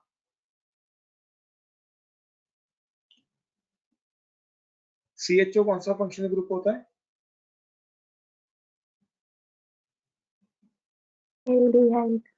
एल्डिहाइड। तो बस बेसिक स्ट्रक्चर सेम रहेगा, मतलब तुमने स्ट्रक्चर नहीं हिलाना है, स्ट्रक्चर वैसा का वैसा ही रहेगा जैसा दिया हुआ है। बस सब फंक्शनल ग्रुप्स हटके क्या आ जाएंगे, कार्बन, अकेला कार्बन बचेगा, बाकी सब कुछ हट जाएगा और फिर वैलेंसी सेटिस्फाई करनी है यूजिंग हाइड्रोजन। आ रहा है समझ या नहीं? सर इस रिएक्शन में भी कोई भी फंक्शनल ग्रुप हो सकता है?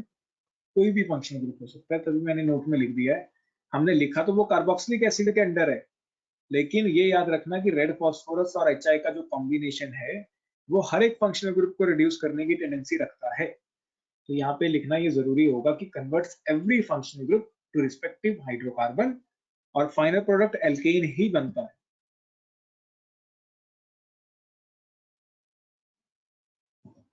क्लियर या नहीं?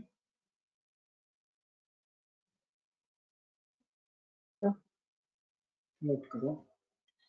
देखो साक्षी, रिएक्शंस हर रोज पढ़ो इन्हें, एंड तुम्हें याद करना होगा कि रिएजेंट ये यूज किया तो क्या होगा, अब जैसे CONA वाली 2 रिएक्शंस हो गई इकट्ठी, लेकिन एक में हम क्या कर रहे हैं, इलेक्ट्रोलिसिस कर रहे हैं, एक में हम क्या कर रहे हैं, NaOH और CO से रिएक्ट करा रहे हैं। अगर NaOH और CO से रिएक्ट करा रहे हैं तो COONA बाहर जाके H लग रहा है, इलेक्ट्रोलिसिस में R के सामने R लग रहा है, फिर हमने इंट्रामोलिकुलर भी कर ली उसी का वर्जन।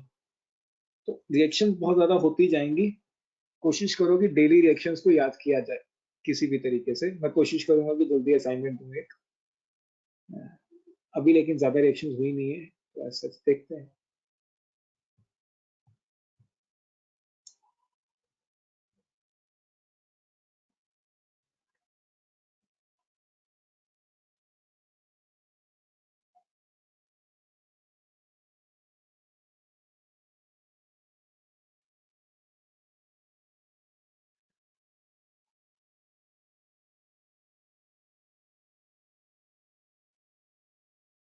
कल की क्लास का भी थोड़ा सा ऊपर नीचे साक्षी, शायद ही मैं क्लास ले पाऊंगा, मोस्ट प्रोबेबली नहीं ले पाऊंगा, क्योंकि दोपहर तक मेरी क्लासेस ऑलरेडी हैं 5-6 बजे तक, एंड उसके बाद मुझे कहीं जाना है, तो शाम को शायद मैं नहीं ले पाऊंगा। अगर मैं नहीं गया तो मैं क्लास जरूर लूंगा, मैं बता दूंगा।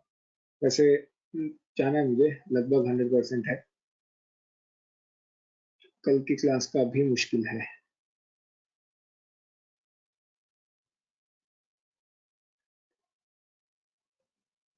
आंसर कल के डॉक्स का टेस्ट भी है।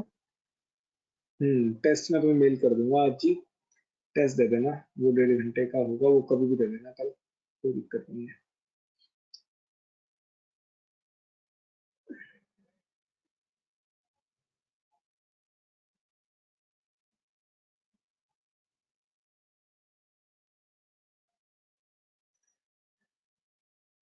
Done.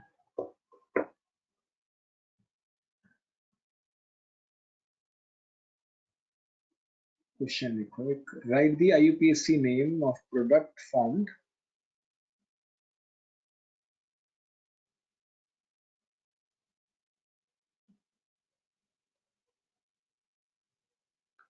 of product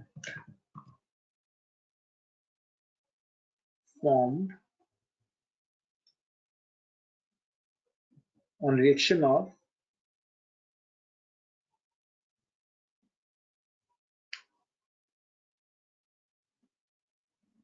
two hydroxy 2-methyl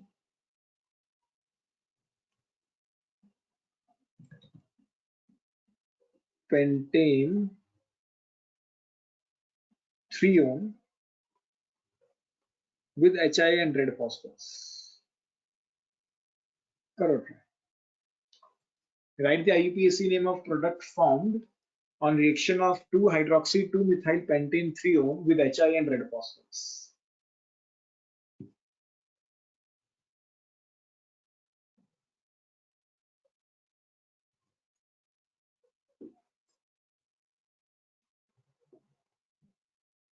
ठीक, प्रिपरेशंस खत्म, अब बारी आती है फिजिकल प्रॉपर्टीज की। ठीक, एल्केन्स की मेथड ऑफ प्रिपरेशन इतनी है जितनी अभी तक हमने की, एंड प्रिपरेशन के बाद अगला है physical properties of alkanes.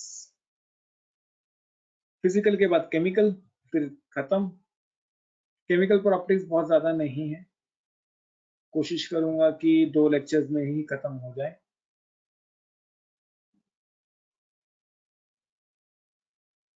Physical properties of alkanes, देखो सबसे पहले तो है स्टेट। स्टेट के अंदर हम क्या कह सकते हैं कि alkanes having up to 4 carbons, having up to 4 carbons, up to 4 carbons का मतलब C1 to C4,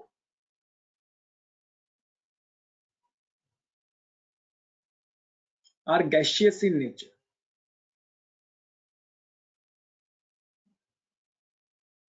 are gaseous in nature। Gaseous in nature का मतलब कि भाई जो मीथेन है वो अपना गैस है, एक ही कार्बन है तो गैस है। 4 कार्बन तक के जो कंपाउंड्स हैं, प्रोपेन हो गया, ये भी गैस रहेगा। इवन ब्यूटेन हो गया तो वो भी क्या रहता है, गैस रहता है। ठीक है, फिर C5 से लेके C17 तक के जो कंपाउंड्स होते हैं वो होते हैं लिक्विड्स, जैसे पेंटेन, हेक्सेन, ये सब क्या है, लिक्विड्स हैं। And C18 onwards are solids.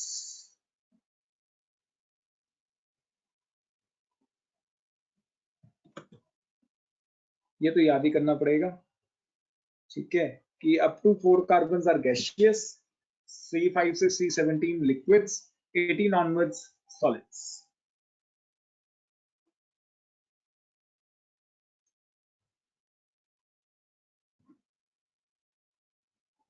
लिखो इसे, फिर अगली प्रॉपर्टी देखते हैं।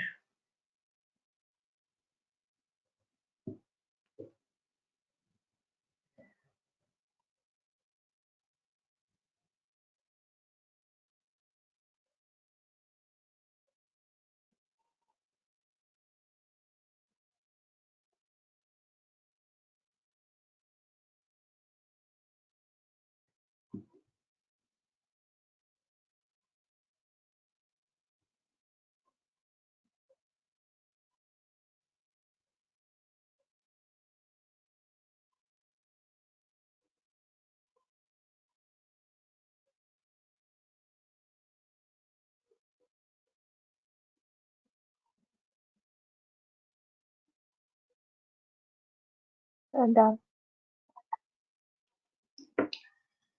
साक्षी, क्या एल्केन्स वाटर सॉल्युबल होते हैं या नहीं? तो क्या पूछ रहे हो? क्या एल्केन्स पानी के अंदर सॉल्युबल होते हैं?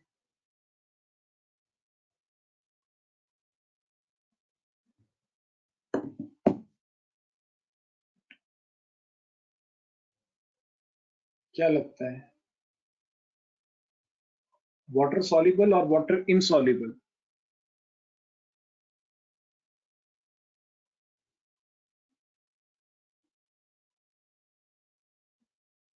इनसॉल्युबल। क्यों?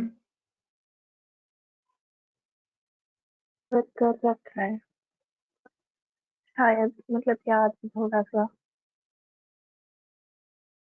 कब किया? फिर तो रिएक्शंस भी क्यों नहीं चाहिए अगर 10th वाला याद है? नहीं सर, मैं ना नोट्स बना रही थी अभी अपने हॉलीडे होमवर्क जो स्कूल का है, तो याद है। अच्छा, चलो। एक स्टेटमेंट आती है, like dissolves like.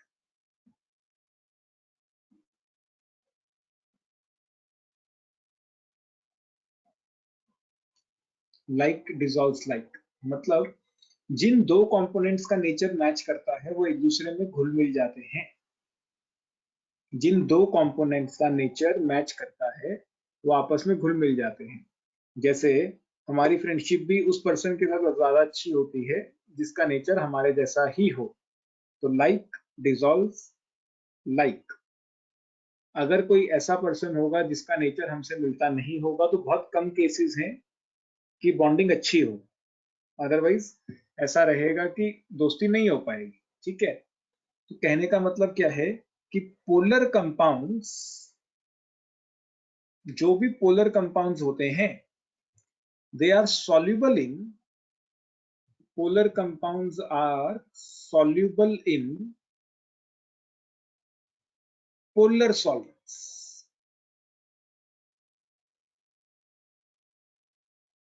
Polar compounds किस में सॉल्युबल होते हैं, पोलर सॉल्वेंट्स में। And non polar compounds are soluble in non polar solvent. जिनका नेचर मैच करता है वो एक दूसरे में डिसॉल्व हो जाते हैं। पोलर पोलर में डिसॉल्व होते हैं, नॉन पोलर नॉन पोलर में डिसॉल्व होते हैं। हाइड्रोकार्बन्स कैसे होते हैं साक्षी? एल्केन्स, पर्टिकुलरली हाइड्रोकार्बन्स या alkanes,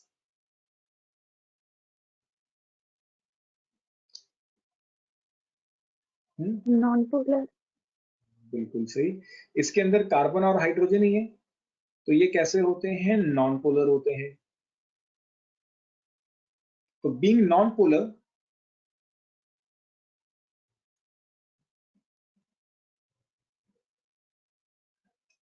they are insoluble, they are insoluble in water. Being non-polar, they are insoluble in water, water कह लो या any other polar solid.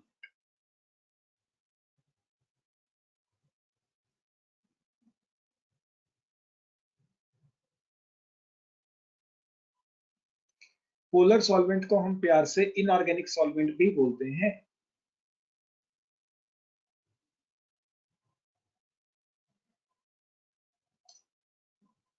But they are soluble in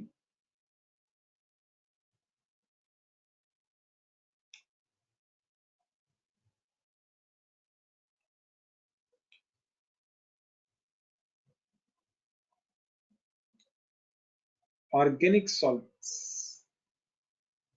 organic या जिसको हम बोलते हैं non polar solvents, like benzene, hexane, even CCl4, etc. Clear, Sakshi? No doubt.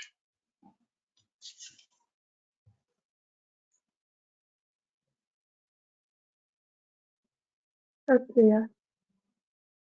Note करो।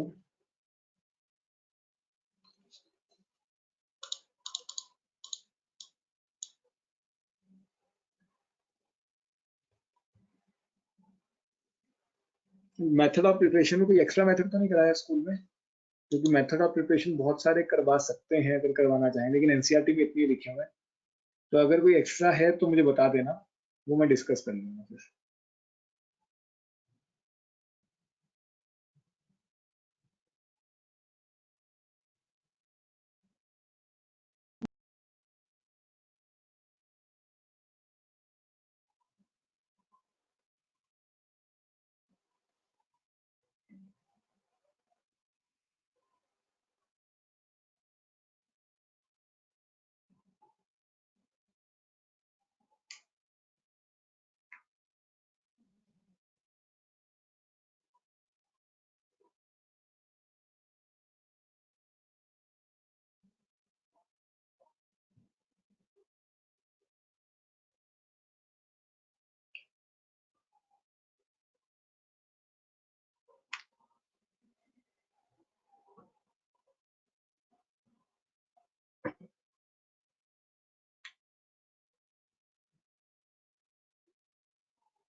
इसलिए साक्षी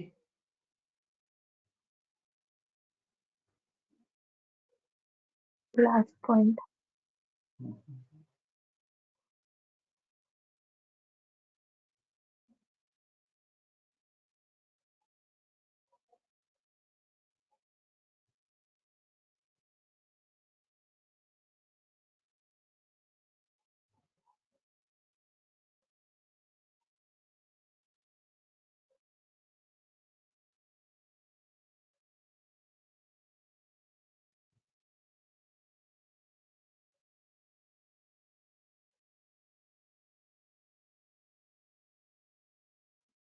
done.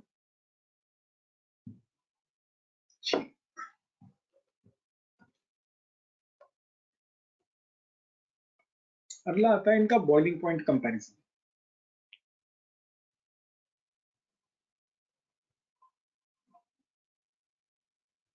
पहले तो ये बताओ साक्षी, इनका बॉइलिंग पॉइंट कम होगा या ज्यादा होगा?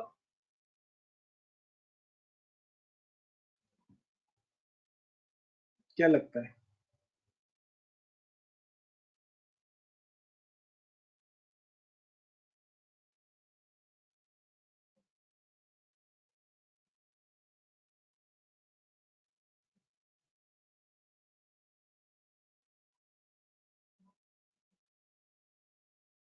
नहीं पता।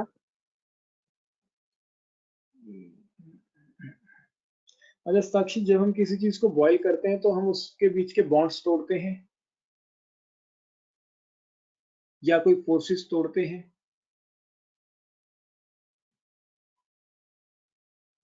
कुछ आइडिया इसके बारे में? जब हम वाटर को बॉईल करते हैं तो हम क्या वाटर के बॉन्ड्स तोड़ देते हैं?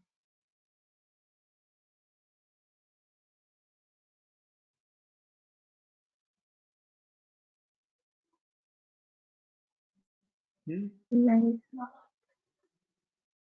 नहीं तोड़ते। फिर हम कौन सी फोर्सेस तोड़ते हैं जब हम किसी चीज को बॉईल करते हैं? देखो, जब भी हम वाटर को बॉईल करते हैं तो पहला तो ये एक जनरल नॉलेज है बॉइलिंग पॉइंट के बारे में, ठीक है? जब भी हम जैसे वाटर को बॉईल करते हैं तो हम क्या करते हैं, लिक्विड को गैस में कन्वर्ट करते हैं, लेकिन हम वाटर को नहीं तोड़ते। वाटर वाटर ही है, बस हम लिक्विड को किस में कन्वर्ट कर देते हैं, गैस में।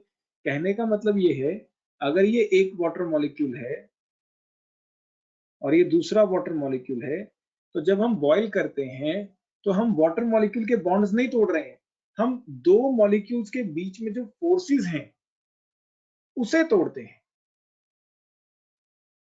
ठीक, तो पहला तो ये जनरल पॉइंट तुम्हें पता होना चाहिए, in boiling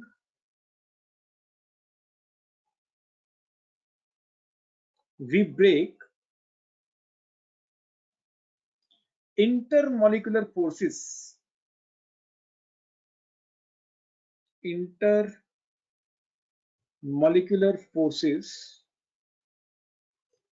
between the two molecules.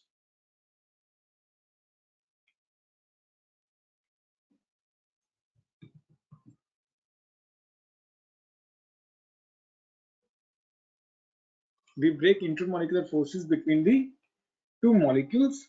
We never break their covalent bonds. We never break their covalent bonds.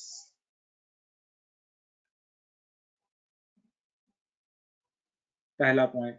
दूसरा पॉइंट, अगर इंटरमोलिकुलर फोर्सेस ज्यादा होंगी तो तोड़ने के लिए ज्यादा एनर्जी लगेगी, एनर्जी ज्यादा लगेगी मतलब टेम्परेचर हाई करना होगा। तो जितनी ज्यादा इंटरमोलिकुलर फोर्सेस होंगी उतना ही ज्यादा बॉइलिंग पॉइंट भी होगा। कोई डाउट?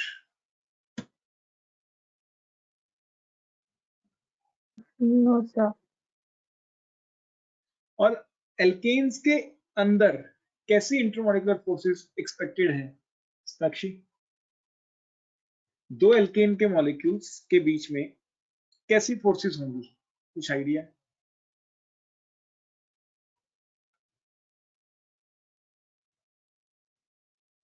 मिथेन मिथेन में कैसी फोर्सेस हो सकती हैं? इनके दो मॉलिक्यूल्स में जो फोर्सेस होंगी वो कैसी होंगी, स्ट्रॉन्ग, वीक?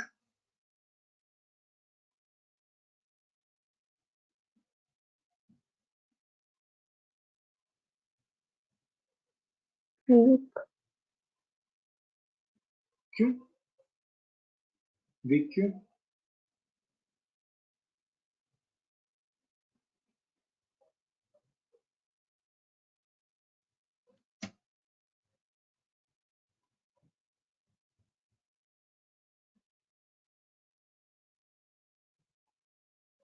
साक्षी नहीं? सर बॉन्ड स्ट्रेंथ इंक्रीज नहीं होती एल्कीन में फिर एल्काइन में? नहीं, बॉन्ड स्ट्रेंथ तो बढ़ती है, लेकिन अभी हम एल्कीन और अल्काइन से तो कंपैरिजन कर ही नहीं रहे। हम तो ये कह रहे हैं कि हमारे पास दो एल्केन के मॉलिक्यूल्स हैं, इनके बीच में फोर्सेस कंपैरेटिवली, जनरल फोर्सेस कैसी होंगी, वीक या स्ट्रांग? वीक होंगी तो कौन सी होंगी, स्ट्रांग होंगी तो कौन सी होंगी?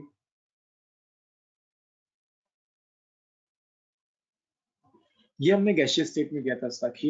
Alkanes are non polar compounds, alkenes are non polar covalent compounds.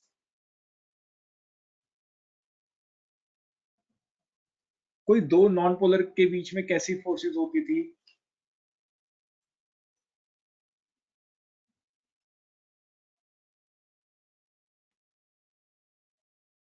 Hmm,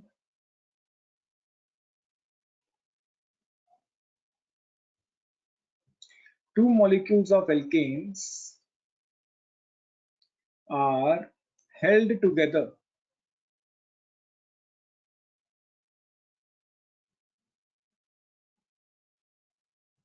by weak intermolecular forces.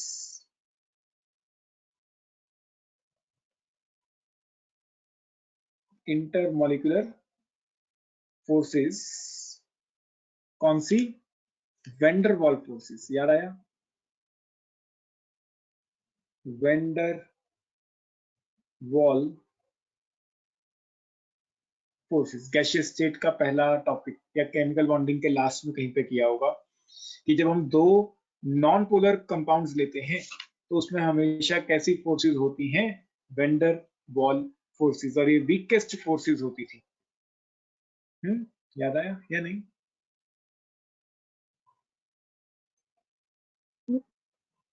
Sir topic तो मिल गया, मैंने नोट्स में ढूंढा है, बट इसमें वीक तो नहीं लिखा हुआ मैंने। वीक नहीं लिखा हुआ, वहां पे लिखो इट इज वीक। वैसे हमने लिखा होगा कहीं ना कहीं उसी टॉपिक्स में कि ये वीक होती है। ठीक है, ये जो फोर्सेस होती हैं ये बहुत वीक होती हैं।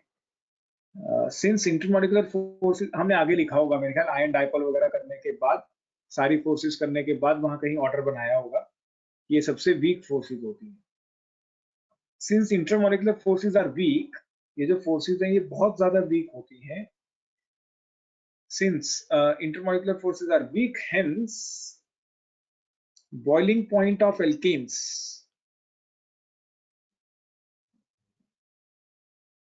is quite low.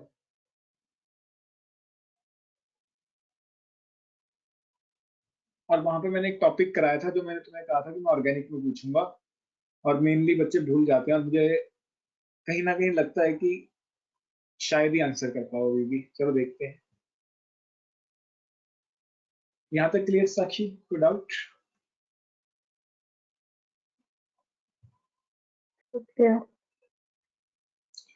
नोट करो इसे पहले इतना, फिर आगे करते हैं डिस्कशन थोड़ी सी और इस टॉपिक पे।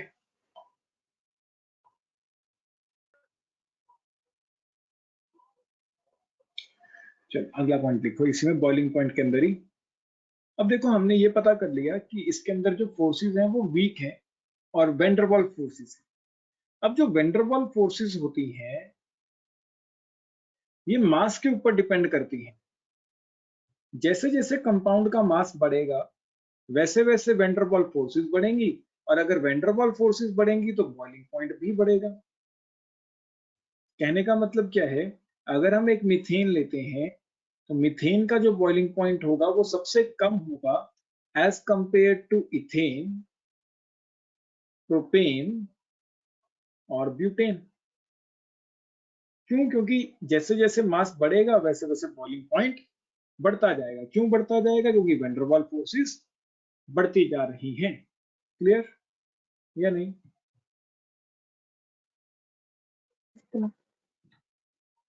ठीक है, सिंपल सा है। सच कि जैसे जैसे मास बढ़ेगा वैसे वैसे फोर्सेस भी बढ़ती जाएंगी। फोर्सेस बढ़ती जाएंगी तो बॉइलिंग पॉइंट भी बढ़ता जाएगा। लेकिन आइसोमेरिक एल्केन्स में कैसे कंपैरिजन करेंगे? among isomeric alkanes.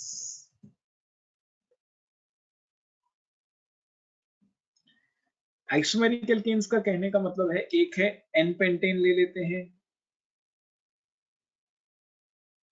एक आइसोपेंटेन ले लेते हैं, एक नियोपेंटेन ले लेते हैं। तीनों का ही फॉर्मूला C5H12 होता है।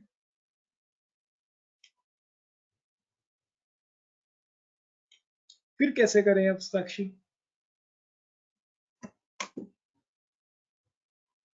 अब बॉइलिंग पॉइंट कैसे कंपेयर करें? अब तो मास ही सेम हो गया।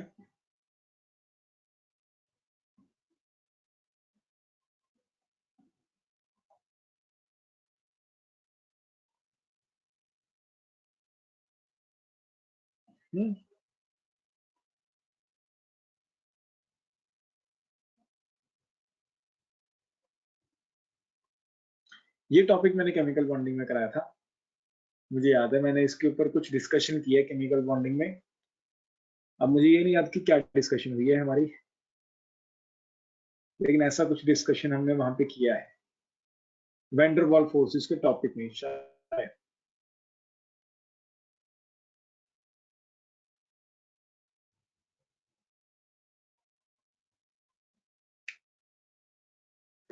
नोट्स में अगर मास सेम है तो वो लिखा हुआ है सरफेस एरिया ऑफ कांटेक्ट। इन तीनों में से सरफेस एरिया ऑफ कांटेक्ट किसका ज्यादा है, क्या लगता है?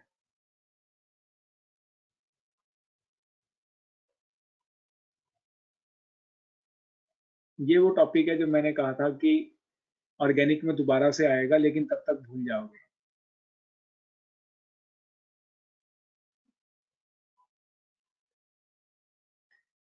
लेकिन ज्योति का कोई याद था ये टॉपिक, आंसर याद था एटलीस्ट, चाहे रीजन था या नहीं, आंसर याद था। काफी हो गई, एक और को याद था बीच में। चलो देखो मैं बताता हूँ। अब इनका जो मास है वो सेम है, थोड़ा सा स्ट्रक्चर एनालिसिस करते हैं। अगर हम इसका स्ट्रक्चरल एनालिसिस करें, एन पेंटेन होता है पांचों के पांचों कार्बन लॉन्गेस्ट चेन में। आइसोपेंटेन क्या होता है?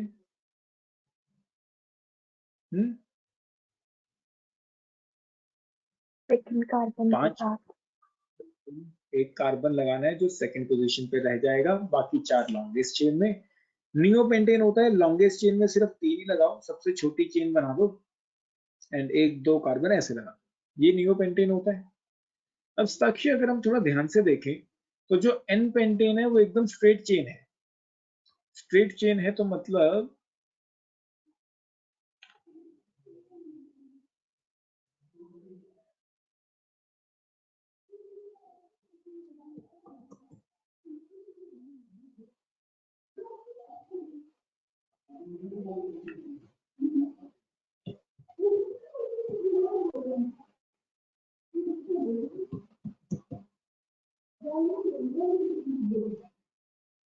कुछ ये ऐसा कंपाउंड है। ठीक, तो इन दो मॉलिक्यूल्स में अच्छा खासा सरफेस एरिया ऑफ कांटेक्ट है। अच्छा खासा क्या है? Surface area of contact. कोई डाउट? क्लियर या नहीं? Yes sir. ठीक, लेकिन अगर हम नियोपेंटेन की बात करें, नियोपेंटेन काफी हद तक एक सर्कुलर शेप में आ चुका है, स्फेरॉइडल शेप में आ चुका है। 3D है ना, तो 3D मतलब स्फीयर में होगा, 2D होता तो सर्कुलर, 3D है तो लगभग स्फीयर फॉर्म में है। अगर ये लगभग स्फीयर की फॉर्म में है तो इसका जो सरफेस एरिया ऑफ कांटेक्ट होगा वो काफी कम होगा।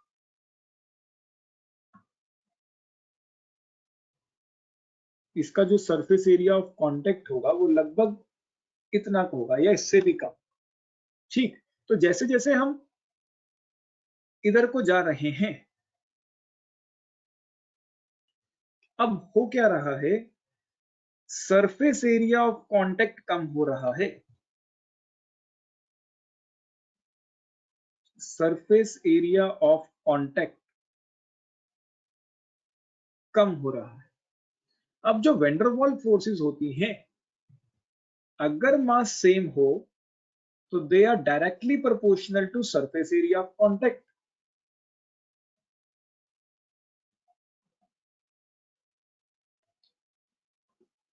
तो अगर सरफेस एरिया ऑफ कांटेक्ट कम हो रहा है तो वेंडरवॉल फोर्सेस भी कम हो रही होंगी। अगर वेंडरवॉल फोर्सेस कम हो रही हैं तो बॉइलिंग पॉइंट भी कम हो रहा होगा। क्लियर या नहीं?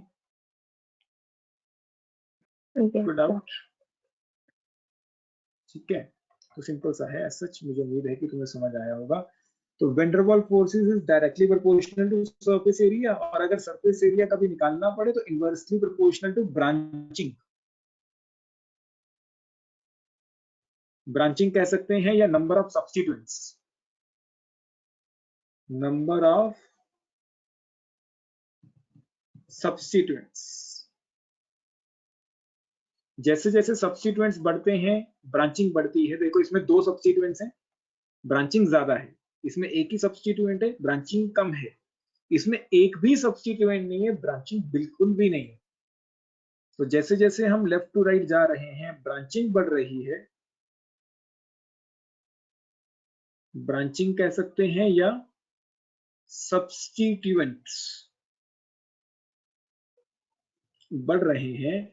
सब्स्टिट्यूएंट्स के बढ़ने से या ब्रांचिंग के बढ़ने से, तुम ब्रांचिंग ही लिखोगे, सब्स्टिट्यूएंट्स नहीं लिखोगे। सब्स्टिट्यूएंट्स तो सिर्फ समझाने के लिए है, अपने आप को समझाने के लिए।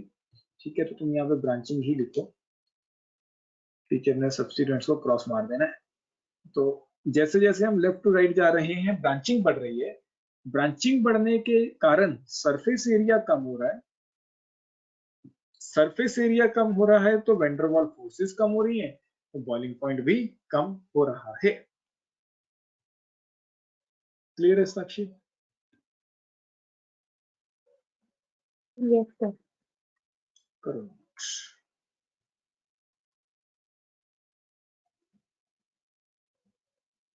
इसका लास्ट टॉपिक मेल्टिंग पॉइंट।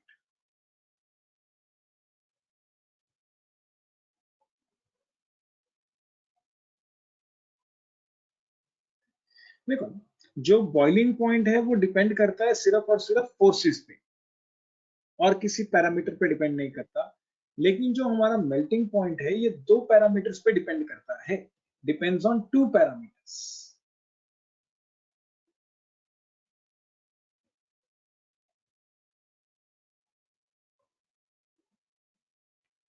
और वो पैरामीटर्स कौन कौन से हैं? फर्स्ट तो है वही intermolecular forces. Second, structure of the compound. Structure of the compound. तो जो मेल्टिंग पॉइंट है वो 2 चीजों पे डिपेंड कर रहा है। फर्स्ट है intermolecular forces and the second one is structure of the compound. अगर हम बात करें, अब यहाँ पे 2 केसेस बनते हैं। केस 1, केस 1 क्या कहता है कि भाई अगर आप ऐसे 2 एल्केन्स को कंपेयर कर रहे हो जो कि नॉन एडजेसेंट हैं, if we are comparing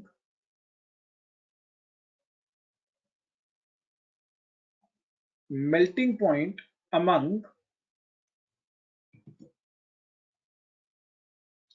2 non-adjacent alkanes,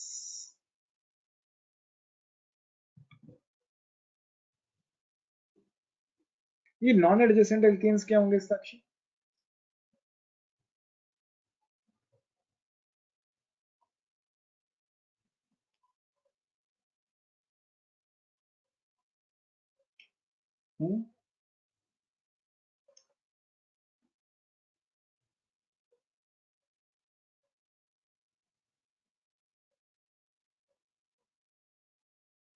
non adjacent का मतलब जिसमें एक से ज्यादा कार्बन का गैप हो। गैप ऑफ 1 और मोर कार्बन।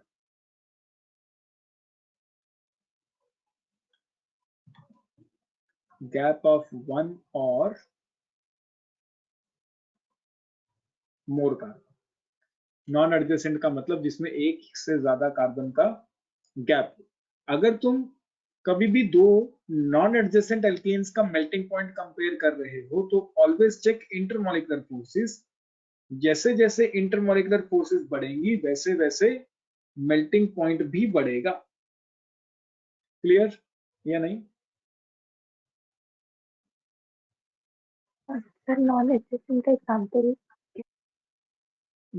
जैसे C3H8 और C5H12, इसमें एक से ज्यादा कार्बन का गैप है ना, एक में 3 कार्बन है, एक में 5 कार्बन है, तो ये नॉन एडजेसेंट है, पड़ोसी पड़ोसी नहीं है। 3 कार्बन के आसपास कौन से वाले होंगे, या तो 2 कार्बन वाले या 4 कार्बन वाले। ठीक है ना?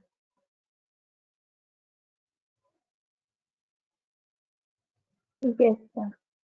ठीक है।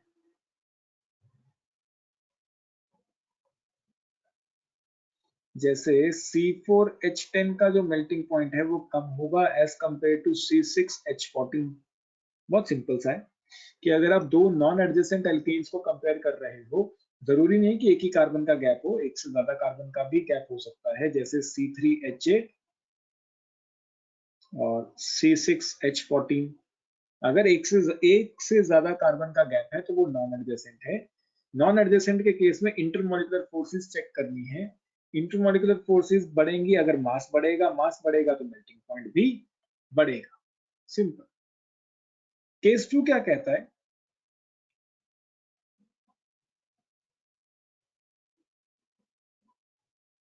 इफ we are comparing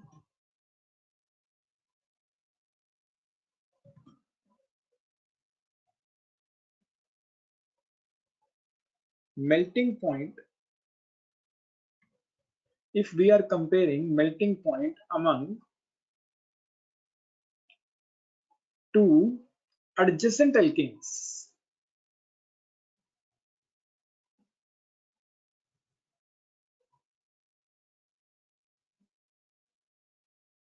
अगर हम मेल्टिंग पॉइंट कंपेयर करते हैं among two adjacent alkanes, adjacent मतलब पड़ोसी,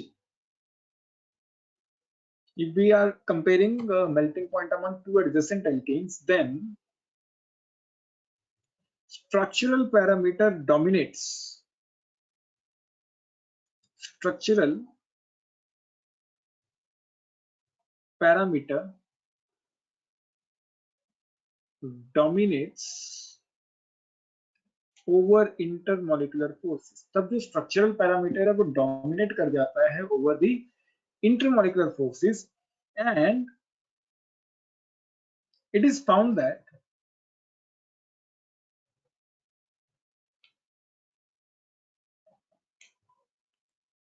कंपाउंड या alkene with even number of carbons, it is found that alkane with even number of carbon has more symmetrical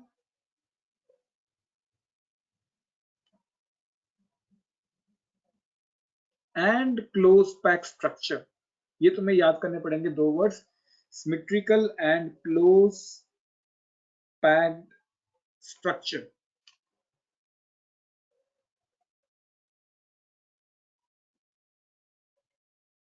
as compared to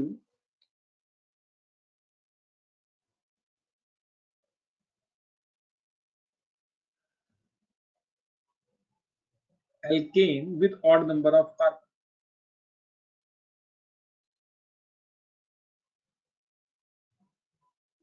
क्या कह रहा है line, दोबारा से सुनो। अगर तुम एक दो एडजेसेंट एल्केन्स के बीच मेल्टिंग पॉइंट कंपेयर करना चाहते हो तो एडजेसेंट वाले में स्ट्रक्चरल पैरामीटर डोमिनेट करता है। स्ट्रक्चरल पैरामीटर डोमिनेट करेगा और ये पाया गया है कि जो alkanes even number of carbon वाले होते हैं उसका जो स्ट्रक्चर होता है वो ज्यादा सिमेट्रिकल होता है, ज्यादा क्लोज पैक्ड होता है as compare to an alkane with even odd number of carbons। Hence alkene with even number of carbon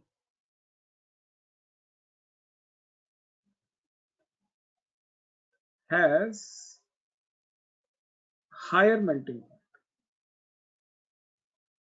दोबारा समझते हैं एग्जांपल के थ्रू।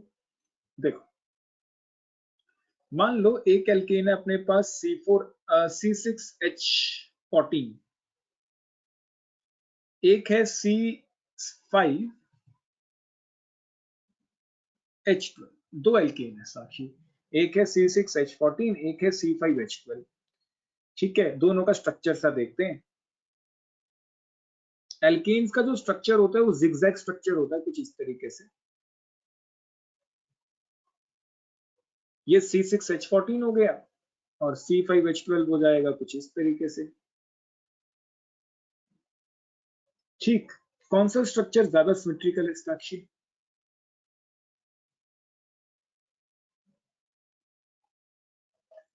C6H14 ये ज्यादा सिमेट्रिकल है।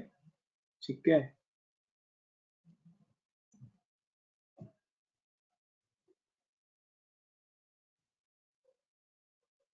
तो यहाँ पे हम लिख सकते हैं मोर सिमेट्रिकल।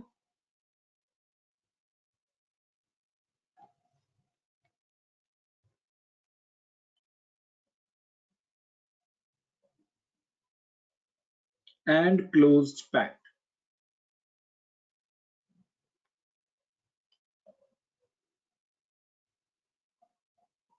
जो इवन नंबर ऑफ कार्बन वाला होता है वो ज्यादा सिमेट्रिकल होता है एंड क्लोज पैक्ड, जिसके कारण उसका मेल्टिंग पॉइंट हाई हो जाता है।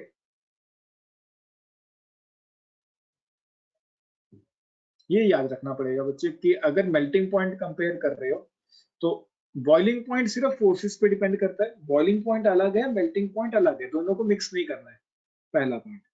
अब बॉइलिंग पॉइंट सिर्फ और सिर्फ फोर्सेस पे डिपेंड करता है, उसमें कोई ऐसा नहीं है कि स्ट्रक्चर के ऊपर कोई डिपेंडेंसी है। उसमें जैसे जैसे मास बढ़ेगा, चाहे इवन है चाहे ऑड है, कोई चक्कर नहीं है, जैसे जैसे मास बढ़ेगा वैसे वैसे बॉइलिंग पॉइंट बढ़ेगा। आइसोमेरिक एल्केन में हमने पढ़ा कि ब्रांचिंग बढ़ेगी तो सरफेस एरिया कम हो जाएगा, सरफेस एरिया कम हो जाएगा तो बॉइलिंग पॉइंट भी कम हो जाएगा। मेल्टिंग पॉइंट दो चीजों पे डिपेंड करेगा, इंटरमॉलिक्यूलर फोर्सेस पे भी और स्ट्रक्चर पे भी। अब कब इंटरमॉलिक्यूलर फोर्सेस लगानी है और कब स्ट्रक्चर लगाना है वो हमने देखा केस 1 और केस 2 में, कि भाई अगर आपके पास नॉन एडजेसेंट एल्केन्स हैं तब तो आप चेक करो फोर्सेस से। फोर्सेस बढ़ेंगी जब मास बढ़ेगा तो मेल्टिंग पॉइंट भी बढ़ जाएगा।